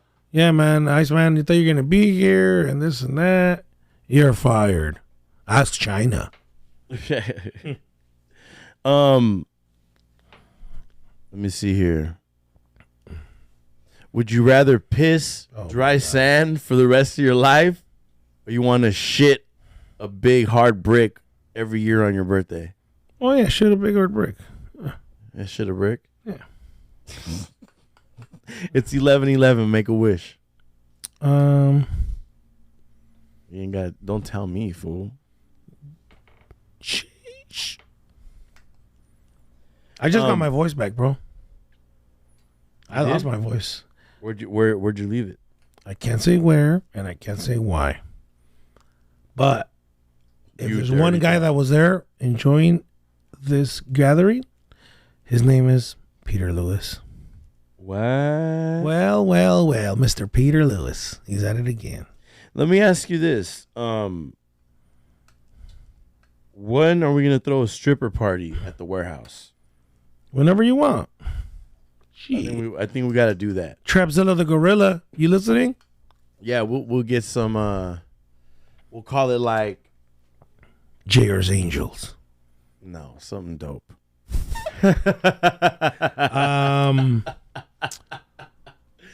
No, but hold on. I just want to say this too, because you were on the topic of Eminem, right? Yeah.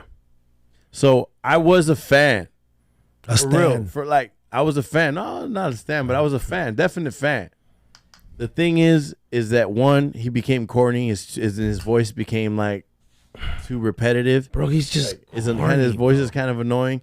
But I also, it's like you start seeing all these other dope artists that actually existed, and Yeah. you're like, damn, you're naming him the best. Bro, over, you think like, we're gonna be at the club popping bottles to No. Hi, my name is Nah. Bro, not gonna happen. Girls twerking to Eminem? When? Where? Hello, McFly? Where? It's just, bro, you aged like milk. You know what's trippy, bro? Who was one of the most beautiful women back in those days? Carmen Electra. Britney Spears. She looked. What? She was, bro. No. She was pretty. No. Back when Christina she- Aguilera, yes. Christina Aguilera is she's Christina Aguilera, yes. no, Christina Aguilera, she looks Britney like Spears, no.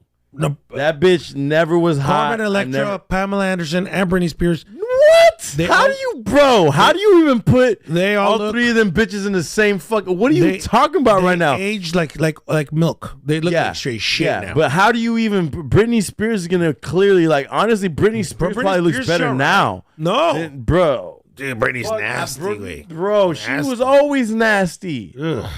She was always But could you nasty. believe She that was everybody- hideous. What are you talking about? nasty. She had a fish face. Her And I don't like face her was face like this. She had like Like this this. weird Like this, forehead that went into her nose. this, Like like- just became her nose and Her her eyes like forehead this. were like one piece. Yeah. Baby, I know you. Get the All of a fuck outta here, sudden, man. Fuck this outta fool was either one of the baddest. Carmen Back Electra. then. Back But then. not even back then. Hey, we all- I used to always make fun of my friends like, Hey, yo, what are you we all- talking about? She's we all make- ugly. What are you Which talking about? brings me to the next topic. We all make mistakes, including you. I'm not going Man. to say any names, but the women you see now compared to the women you used to be entangled with is a big difference, right? I just look better. That's different. I look better. Okay, I'm well, more you used to confident. catch if you were a fisherman. Without saying no names. So wait, hold on. I mean, like, yo, we can just speak on it. Like, what do you mean? So you were showing me some pictures of the women you're dating now, right? Or have gone on dates, whatever you got going on. Right. That's your private life, right? And I couldn't help notice that they were different. And I said, hey, bro, like, you're dating different girls. Right on. You're single, right? And then you told me, yeah, I can't believe I used to be married to that chick. Like, she's nowhere near like the women I date now. And it sounds fucked up. And it does. It does sound fucked up. But That was that's crazy. it is what it is. Yo, that's crazy. And good for you, the bro. internet. Good for you. Good for you. Thank you. Good for you. Hey, man. It's like Bitcoin. You sold it at the right time. You cashed out. you sold it at the right time, player. You lucky you, man. You cashed out. Alaverga.com. Yo, the thoughts and views of Junior Number 9 do not necessarily represent that of a Gambit and a Treehouse Club Network. It is, hey, man. I'm just. Hey, bro. yo. Hey, if she dates a new guy and he looks better than you, it is what it is too. Can't be mad at No, her. I'm not. It's not I'm attacking her. It is what it is, though. Hold that L, girlfriend. Hold that L. It is what it is. Well, you want to be mad at JR because the dude's dating better women than you now. So I'm the bad guy. because I'm stating a fact. I'm the bad guy, or are you mad because people need to be okay with their exes moving on, and in your case, you're dating better women. So what? Okay, so what if it was ugly women? Hey, bro, you're dating uglier women than your ex. Would that make you happy? Okay, well, that's not the case. So, hey, man, it is what it is, bro. It is what it is. Good for you, man. Good for you. Good for you. So, got another like. If you don't like it, you can log on to alaverga.com.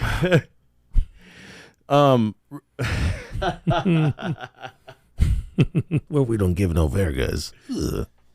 So, what I mean, you always kind of like been a very hard worker, multifaceted. Where did you really get like?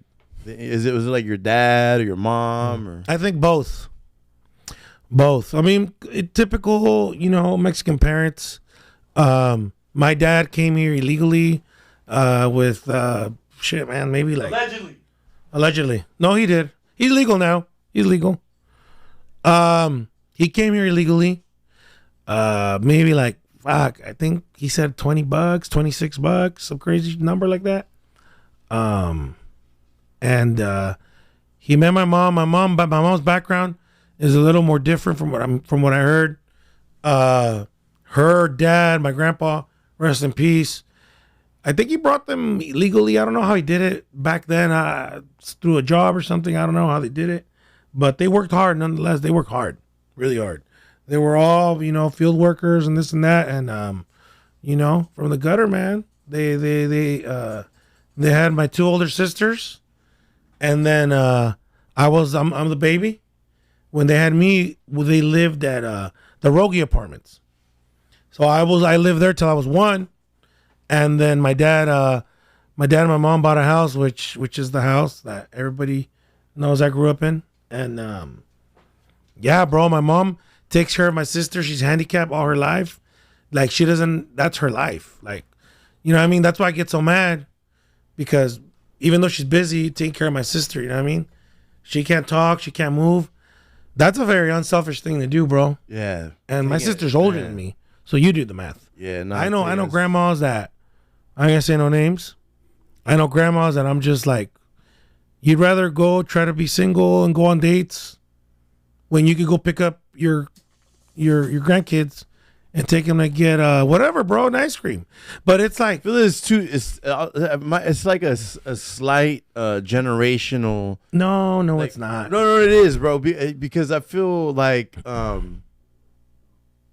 America, we have different like values and different things, and sometimes when people come here, they kind of get more like accustomed to the way things are here rather than the way things are. Because I feel like a big thing happening too is like back then it was like never leave your man at all costs and all that, right? And now, whether it's good or bad, now it's more like, well, if you're an independent thinker, you'll be able to understand that you're. Some people are better off not together, whether now or today.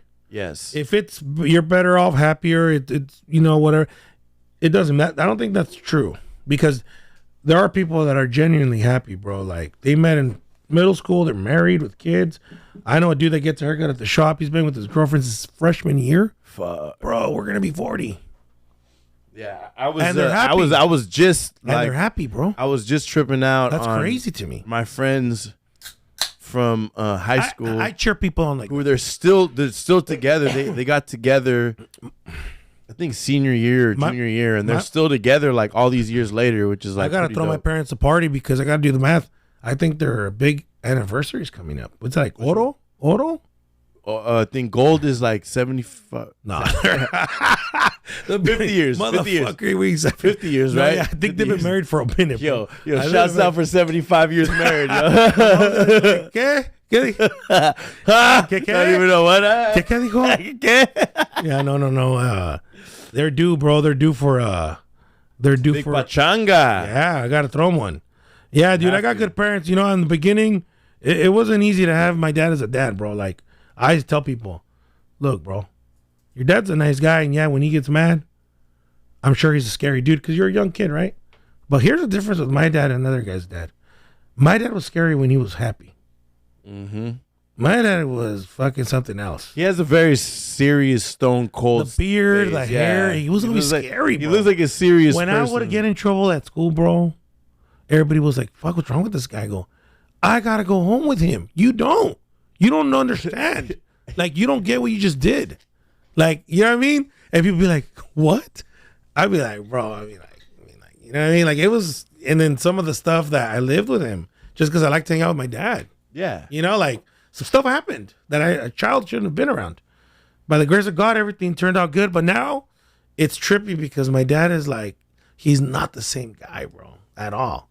And he's the everybody, both sides, all family. From every time I talk to you, he All seems like a really good families, grandpa. Like all- he's really like. All families, even if they don't like me, anybody, they will all tell you straight up, every single member of all families, oh, your dad's the best he's number one. It's because he puts in the work. I don't know what it is that got him like that. Probably what he went through. He doesn't want to see his grandkids go through anything like that. You're fine. You know? And I'm good right now, Blair, on this. And I tell everybody, I go, dude, that is not the same guy, but I'm glad. And now that I'm This older version. and I have kids, I tell my dad, hey, Final form. I get it. I get it now. I get everything now. And I also see the mistakes he made. And I go, you fucked up too. Because now that I'm older, I go, fuck, what the fuck were you thinking, dude? You know? But I was young. I didn't know any better. But the things as far as like schooling you down on certain things, like he really did a good job, bro. And he's an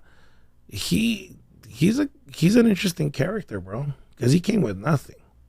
And he's very humble. He's very chill. Very low key. He likes to look very like, he doesn't like to dress up or anything. When he does, it's because he's gonna get mad, bro. When he does, because he likes to go to bingo.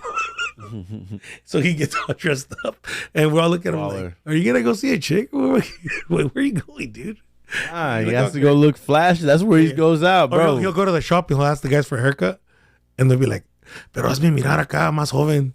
And we're just like, "This guy, dude, what the fuck?" He's a good. I love my dad, bro. My mom. I got good Young parents. spirit. I got good parents. That's where you got your young spirit Yeah, from. I got good parents. So seeing my mom, never having a day off. Like, imagine, bro. Imagine, like, there's a human, and every move goes through you. So she don't have a day off. You know what I'm saying? Like, she don't have let me go on vacation. Nobody knows how to take care of my sister. Maybe my sister, my middle sister. She would be the best bet we have. But it's hard, bro. That's hard. Because you have to be there living with them, literally. Yeah. And I don't know too many moms that would do It's like raising a kid twice almost. Like, for life. Yeah. But it's crazy. My mom, my sister literally knows we love her, bro. So she like doesn't trip. It's weird. I don't know how to explain it. It's a trip because when you meet my older sister, the vibe you're gonna get is, oh, dude, she knows she's loved. Why I think she's lasted this long. And my mom likes. If my mom was miserable and didn't like doing that and felt trapped, I don't think my sister would be around. Because she would feel like, fuck. I'm a burden. Yes, but that's not the case. You know what I'm saying? So it's like, it's a trip, bro. It's definitely a trip. Me, I'm a little more selfish with my time and what I do. But I take advantage of everything that like I said, like, if I see an opportunity, I'm going to jump on it. I do what I do. And one thing I'll tell you, man, you've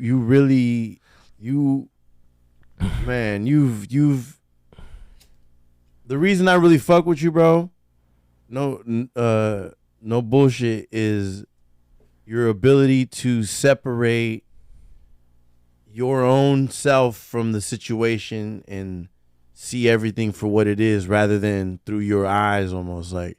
Oh yeah. You have the ability to kind of, have a something that most people don't have, which is empathy, and be like, yo, I don't understand what that person is going through, but I feel for them. Yeah, you have to. If you're gonna last in the game, for me, I mean, I don't really have too many business people that I could really go to. But as I'm getting older, I figure out things on my own, and when young bulls ask me for stuff or what do you think or this and that, I always tell them, I go, look, bro, I'm gonna give you some advice. Take it however you want. This is how I would approach it, right? And I use certain words that I know are gonna stick and help, like utilize, make the best of. You know what I mean? A lot of guys use a lot in business. These words I don't like. I can't use him. It doesn't work for me. I don't believe in all that. I believe in, hey, bro, let's make it fit. Let's make it work. Let's make the best out of it. Let's move on to the next project. You know what I mean? But that's how I keep it, player. Gotta keep it P. Pushing P. Pushing P. Pushing P. What's what would you say is your like favorite? Because you've done a lot of like music ventures. What would you say is like your favorite moment doing music? Now, because of the way things are, now when I think back and I think of stuff, probably seeing Haps perform in San Jose his second time around. At Street Low. Yeah. Because to him, that was a big deal. You understand, to him, Street Low was a big deal. May not be to some people.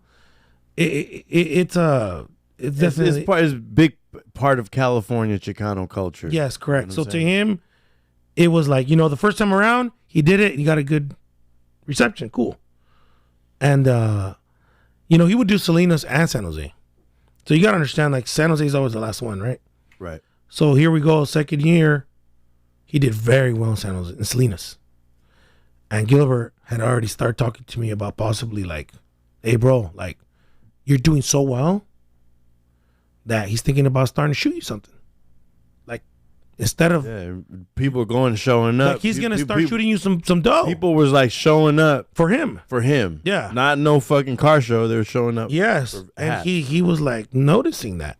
And so he was talking to me like, hey, I'm going to start shooting him something after, next year. And I remember telling him, like, hey, dude, you got to tear it up, player, because this is what he told me. And he was like, what? I was like, I swear, bro. And he was like, fuck. So he went out there, bro, and he put on the show, dude. He did. Oh, yeah. He did good. And I remember, like, him so happy, like, damn. And I was like, fuck, player, the next year, it's going to be different. But that was it. And we never had that next show, So he was doing good. I had him open up for all kinds of artists. I wouldn't throw him on certain shows. And a lot of people ask me why, because it wasn't a good mixture of styles. You know what I mean? Like, certain artists just wouldn't make sense. I'd be hurting him more than helping him. Yeah. That makes sense? Yeah. And I don't think artists understand that sometimes. Artists see an opportunity. Not everybody's on the same. And artists need to understand that, bro. There's like rappers who reach out to me, and which is in all respect. That's why I can't even. I like these, to bring it back around, them kids that like didn't reach back to me. It's cool because I understand maybe like you don't understand my vibe or whatever, that we might not be good on the track together, but like that's an important thing that you can't, even though these guys are both dope, they're not going to necessarily find a common ground to mesh well together. There are certain people that are pillars in the game, player. And these rappers in this little cocoon, this little habitat, whether you're in the Bay, Sac, all the way down to Monterey, Salinas, there's certain people that you're gonna want to know. You're gonna want to. Yeah. Because this guy's gonna lead you to that guy, and we all know each other. The people that can make the wheel turn, right? So if you're an artist, dude, and you're starting off, the best thing to do if you really want your network to grow is grow it and quit trying to think, well, I need to be bigger than him, because like nobody cares. Yeah. They go into this. The real gatekeepers aren't in the 831. Nope. They're not. The real gatekeepers are in cities like Big Memphis, cities. New York City, San Francisco, Los Angeles, Houston, Chicago. That's where the gatekeepers are. Like, I support Thomas because he stays in his lane. He does his own thing. I love what he's doing with the Central Coast Slaps. I love that shit. He's doing. I feel like he needs to find, instead of like, he is finding a diversity in places, but he needs to find one. You you got to understand that there was a foundation built, right? So you got to kind of tap in with the dudes like from my generation. So the Me's, the Slop Operas, the Scorps, the Venoms, the Warlords, Sincere, all these guys, because we all made moves and are like. And there's guys like from your time, from other other towns surrounding us too. Right, and some of those guys are still put like Fury. Those guys are still putting on music and making music happen. And I always So this fool Fury is throwing a show at the Blue Lagoon. And I don't honestly know if like Fury fucks with me because whatever. I don't know, but I fucking am a fan and respect his hustle because he's from Salinas and he moves to Santa Cruz and he's still killing it. He's got Nitro Enterprises, so these guys are throwing a show at the Blue Lagoon with Locksmith, and Locksmith's still making music and doing great things. So this fool they're throwing the show at the Blue Lagoon with Locksmith sometime this month, and then we got June 17th at Santa Cruz Studio with Rich Tycoon, Lee Earl, and a bunch of other local artists. We're gonna be popping up right there. Twistello, you know what I mean, which is an artist from the Northwest, I believe. But we're all gonna be rocking there. But I'm saying you got to tap in with all these people who like. There was a long time where the scene was dead, fool. Like it wasn't nothing going on. Yeah. You know what I mean? Like there was essentially like a bunch of nothing going on, bro. There was no fucking shows, nothing. And shit started up again. Fools started doing it. But before that, there was like dudes like Plays were throwing shows at the Blue Lagoon and at the Catalyst. I was throwing shows at the Blue Lagoon, at the Catalyst, and in places in Aptos. California Live, they were doing their thing after that. Like they're gone too, bro. I'm saying Everybody's there was gone. so many movements. They the were slop opera, bro. The slop opera, like Cali Live used to do a lot of shows. lot. They were pretty much running shit after. Once Ineffable Music Group started focusing on just like reggae, so throwing Cali roots and doing all those types of moves. They pretty much allowed Cali Live to go into the Catalyst and do the same thing that they were doing with like reggae and shit.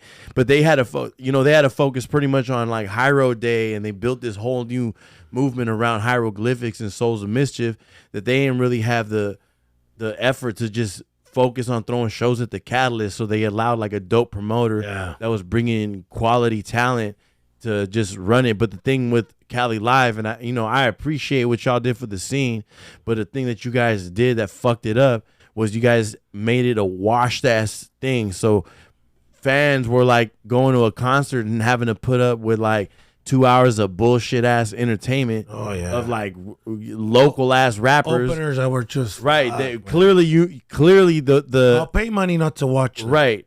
Exactly. I would much rather pay to go to a big city to see the same concert because I know I'm not going to get a lot of hour of boring ass shit. Well, here's the thing. A lot of artists now are not allowing openers. That's good.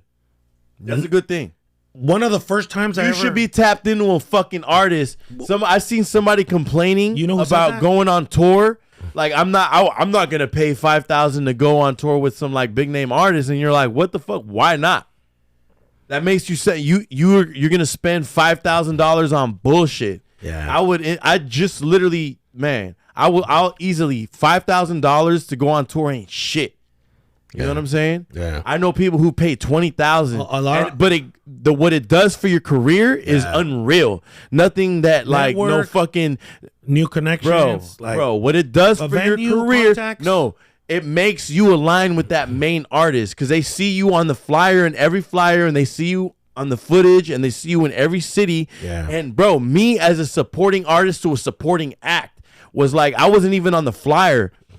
I paid. Under five. I paid $3,500 to go on tour to support my homie because my homie we pretty much all went in. Like it was me and his DJ and somebody. We all just like pitched in to go on tour. We went on tour, and it was my homie was the main act.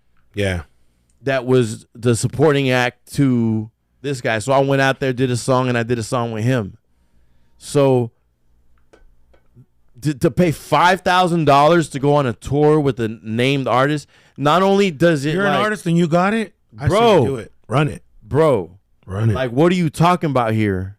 Because you're instantly aligning yourself with their fan base, and people are saying, "Oh, he's on tour with him," and especially if there's different perks and different levels depending on what tour you're going on to what you could pay for and what you get out of it. Some people, they let you be on the bus and like actually be networking with these fools and be in the mix. That's how a lot of, you know, people make fun of like a lot of rappers and shit because they're not maybe the most talented, but they got this crazy hustle, and it's because they are trapping and they use their trap money to go on tour and pay for all their fucking expenses. So they may not be the most talented rapper with the most wildest bars, but they got money to invest in themselves, and they're pushing themselves, skyrocketing themselves. Because most of you motherfuckers want other motherfuckers to invest in you, but you guys don't even have the fucking balls to invest in yourself and take a risk. You know what I'm saying? How the fuck? You gotta invest in your How the fuck are you gonna expect artwork? somebody else to be right? Pay for your artwork, pay for your fucking photo shoots, your video shoots, pay for your videographer to come film you and edit your shows, pay your fucking people, pay your fucking, you know, get all that, pay bitches to come through to your show to look fly on stage with you. And that's another thing, bro, that drives me crazy. When artists fuck with me and they expect me to like pay for like opening slots or bring all the bitches, JR, or I'm like, bro, like you gotta get like you gotta get content out. Like you gotta like you just started, bro. Quality isn't free. Hell no. Quality isn't free. Like you can find a random girl on fucking Instagram. You can find plenty wild hot girls on Instagram that we might think hot, but a professional girl or model who's gonna know what to do, who's gonna know how to act on camera, who's gonna know how feel comfortable with you telling her, hey, I'm gonna need you to wear something different, or hey, I'm gonna need you to dress like this. Like painting a girl like that versus just getting some random thought that like be in your DMs is way different, because one is a level of professionalism and two it isn't, you know what I'm saying? Like, so that type of vibe too, like investing in a girl, investing in, You gotta invest. in people, you know, you can't be gotta afraid. invest. Fear. 'Cause the more you invest in your quality, the more you're gonna fucking, your shit's gonna be lit. Yeah, and I'm more like, lit. bro, I'm not an ATM, bro. Like if I'm managing you, I need you to have work for me to manage. You want me to be an ATM and create, like, bro, like. I feel another thing about the 831. A lot of why would I- rappers that are like entitled. I don't know what's going on in 831, but I just, you gotta keep it real with yourself, bro, and like snap out of it, because I told It's you the entitlement issue. I go, They- yeah. like people think that if they're talented, that everybody should just like yeah. be like, but in the end of the day, this music game is about money. A lot of people fell off, and that should be Bruh. the biggest lesson. I could tell you all the, man, there's a Lot. fool. There It's was not- laundry list fucking shows that we used to be on with a bunch of rappers, and I follow them where they all at? on Instagram. Where they at? And Facebook. Some of them are fucking working regular. Some don't even make music anymore. Some guys went and did different shit. I know. That's crazy. And it's just like, nobody knows who's gonna stick around and who's not. So you gotta be humble. You gotta be cool. You gotta keep the lanes open and keep it friendly, because it's like, even you know who's the most emotional more than rappers? Who? The most difficult to deal with? Who? DJs. Oh my God, Jesus! Talk about it. Speak on it, cause goddamn, They're the worst. bro. They're definitely like They're the worst. diva type bullshit. These fools is always like they'll be like, oh, this guy, always throwing slight shade at the next. That's weird, Always. bro. ELE, everyone love everyone. Yeah. We're too small of a place. I work with anybody. You just gotta be Same. for real. All I ask is this. Just be for real. If you're not who you say you are, where you're gonna not be able to perform because you're just at a bar trying to sound cool or whatever in front of whoever. If I'm looking at you in the eyes and you're telling me we're gonna do something, I'm believing you. And if you bullshit me, I'm never gonna fuck with you, because I don't believe in bullshit. Like, you're gonna be telling me that we're gonna do this, we're gonna do that. Let's do it. Let's quit playing around. And you're just doing it to look cool. Oh yeah, a la verga. You know, I can't do it, bro. I'm too old. Yeah. I don't got it in me no more. It's I don't got it in me. it's like, bro, I was already in high school. Yeah, I'm not into that shit, man. I'm like, oh yeah, good luck with The older you get, the more you realize how much high school was like weird, like whack as fuck. Like, Yeah. High school was fun, but for me, from the outside looking in, high school didn't translate well for some, and they have a hard time with that. It's like, you know, like in high school, all you gotta do worry about is your homework. As an adult, it's like a little more complex than that, and maybe life wasn't as easy or as successful as high school, and so it starts to, like, you know. But I know a lot of good dudes, bro, and I always tell them, like, hey, bro, like, just keep going, man. Try something new, you know, because I know some dudes that are smart, bro, and I know they're nowhere near in life where they should be. And I always tell them, like, bro, like, I'm the one that's not supposed to make it, you know? And I know you're smarter than me. Where we stand in life.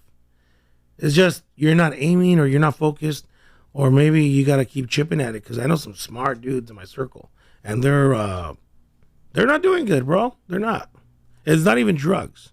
It's just, I don't know what happened. Like, smart, educated guys that went to school, graduated, went to college, like, they're just fucking around.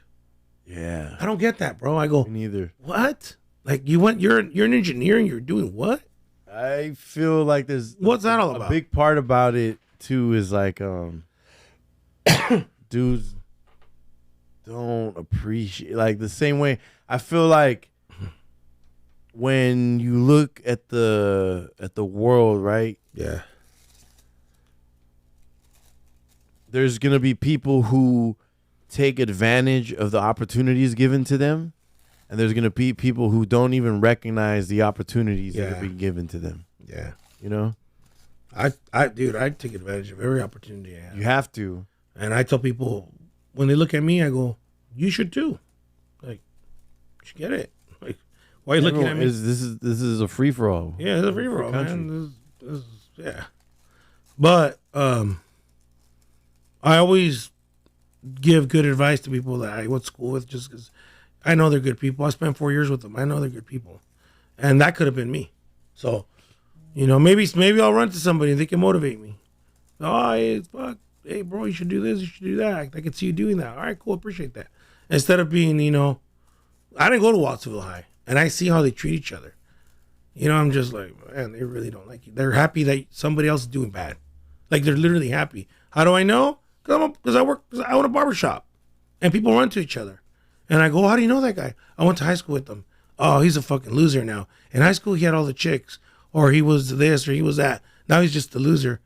But 5 minutes ago, you were so nice. Yeah. What the? And it's like like, you could tell when they're telling you. You could literally tell that they're happy that they're doing bad. Yeah, it's weird. Why would I be happy that he's doing bad? That's weird. I'll never That's not gonna understand make that. me happy. Mm-mm. That's something that we have in Watsonville, unfortunately, bro.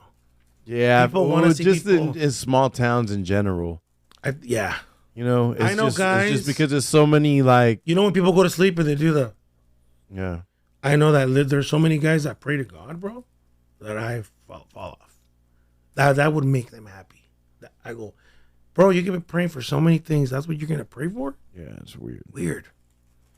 There's not enough, like, Instead of saying, God, please let me think of something, or God, please let me meet somebody. bruh. That's gonna put me in position. I want so I can be everybody. happy. I want all my enemies Yeah, to man. Like, succeed, so they can't. So they're so happy they don't even have time to hate on me. yeah, dude. Like, I want all my enemies to succeed. I want all my enemies to just, I could have leave me never been alone. born right. You're still gonna be where you're at in life, bro. for real. I don't play any and nothing. Your success and your downfalls got nothing to do with me. On God in heaven. You know what I'm saying? Amen. Can I get an amen, brother? So I gotta get a couple of more things to talk about. One is I wanted to ask about your relationship with Mr. GT Digital himself, Julio Julio Sanchez? Gold Toes, Mr. Julio Sanchez. Julio Sanchez, my supposed cousin. Yeah. Julio. I mean, what's up? He's telling everybody he's your cousin. Well, Julio, I met a while back when I first got into the music game.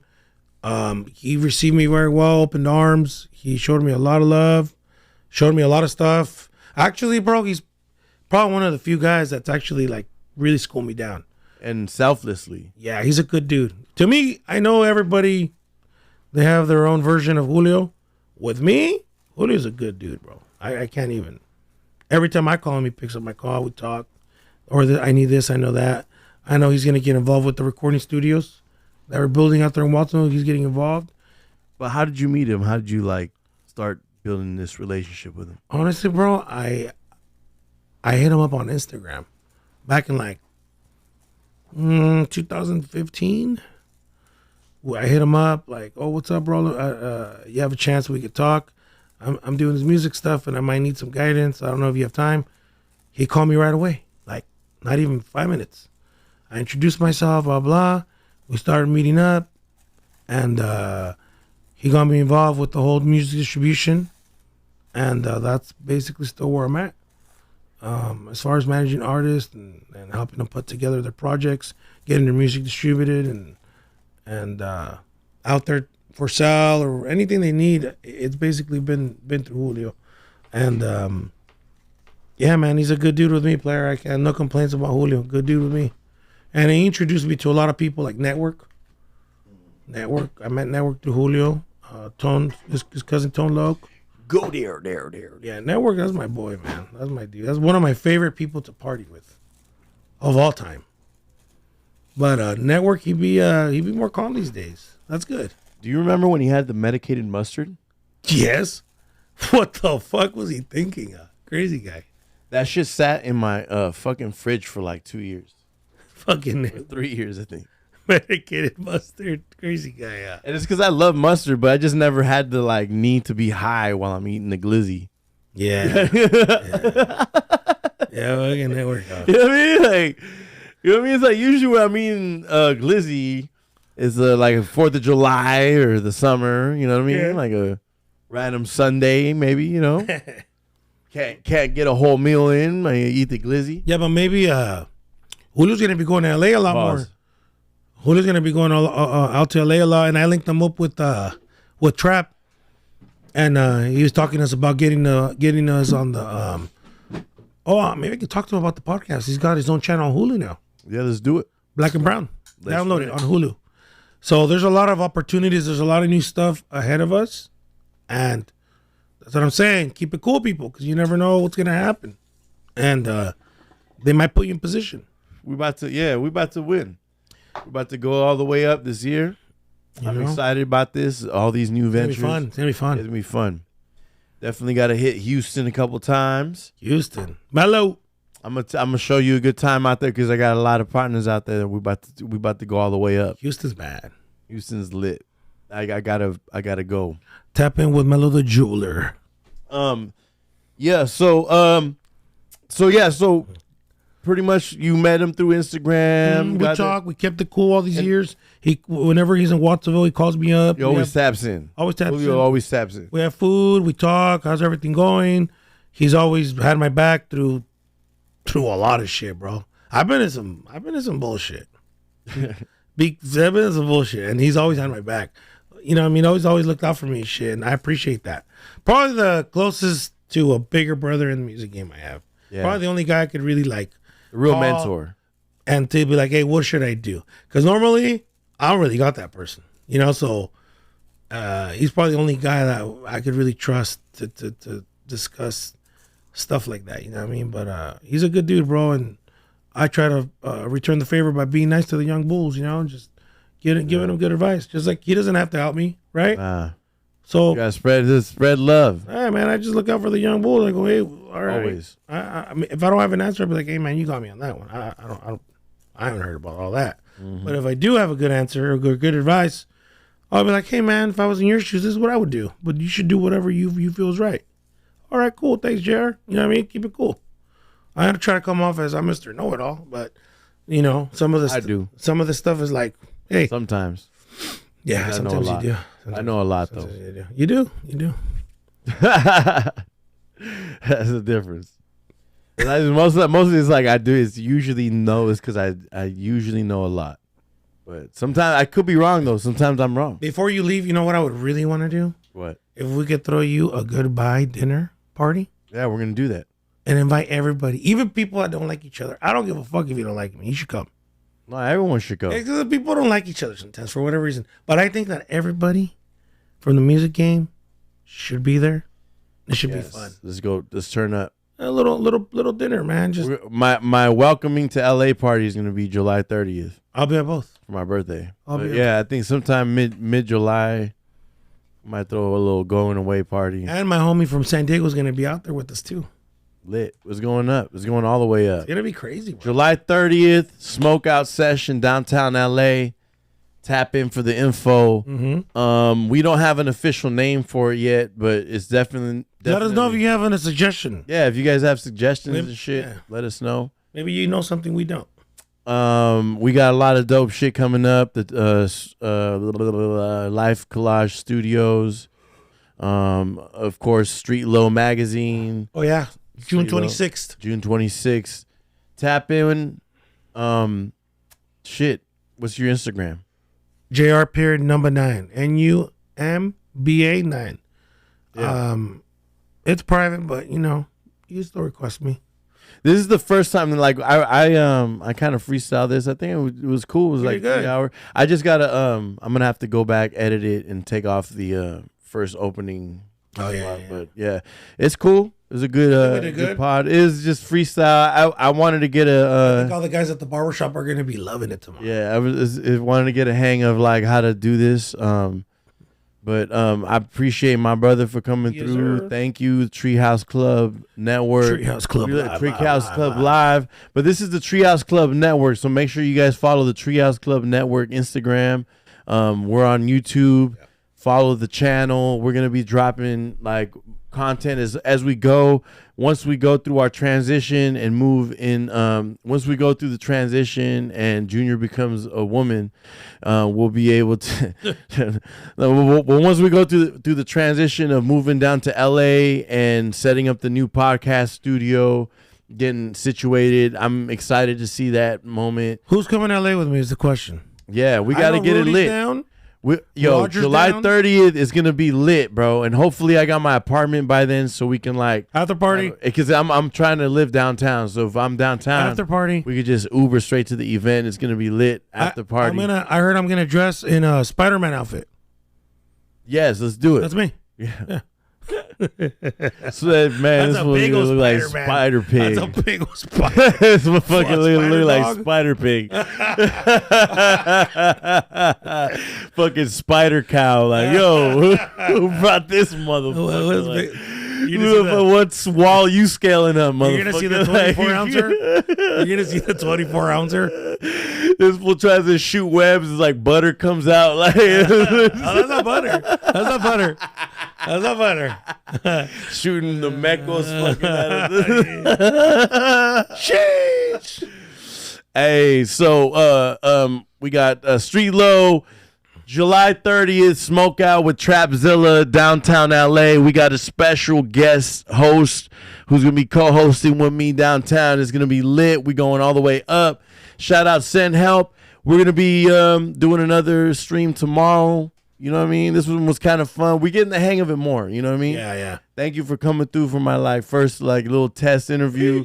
But we're gonna do another one. Yeah, let's do another You know, we'll do another one like in a few months. You know, get it knocked out once we get a little more dialed in and shit. Maybe I could bring a special guest. Yeah, we'll bring a special guest. Somebody I we got can another make fun of the whole time. Who could that be? I don't know. Water. Nah, water. Water will swing at me, fool. Water just He'd be like, water. I don't think he will have Or the Thomas, I can bring Thomas. the quick. See, Thomas. Let me get one. It's got to be somebody who's got a back on you. though. Triple T. I think once we got Isaac in the back. See, Isaac was supposed to be in the back, but you know it's gonna be either Isaac or Gabe. You know, Yeah. because I think Gabe's. You haven't seen Gabe on camera, but if you look at the other shows on this channel, like you're Go gonna see there? how dope. That I'm going to feels check funny. them out. Shout out everybody doing the Thank you podcast guys. thing. 831, and it's all love, yo. Yup. Don't think that we like got any hate in our hearts. Reach out, tap in, let's build. You know what I'm saying? It's number 9, baby. Gambit, follow me GHAMBIT. Follow the Treehouse Club Network, just like it sounds. Most lit radio show radio show on in the galaxy. Galaxy. It's lit. Thank y'all for tapping in. Have a good night.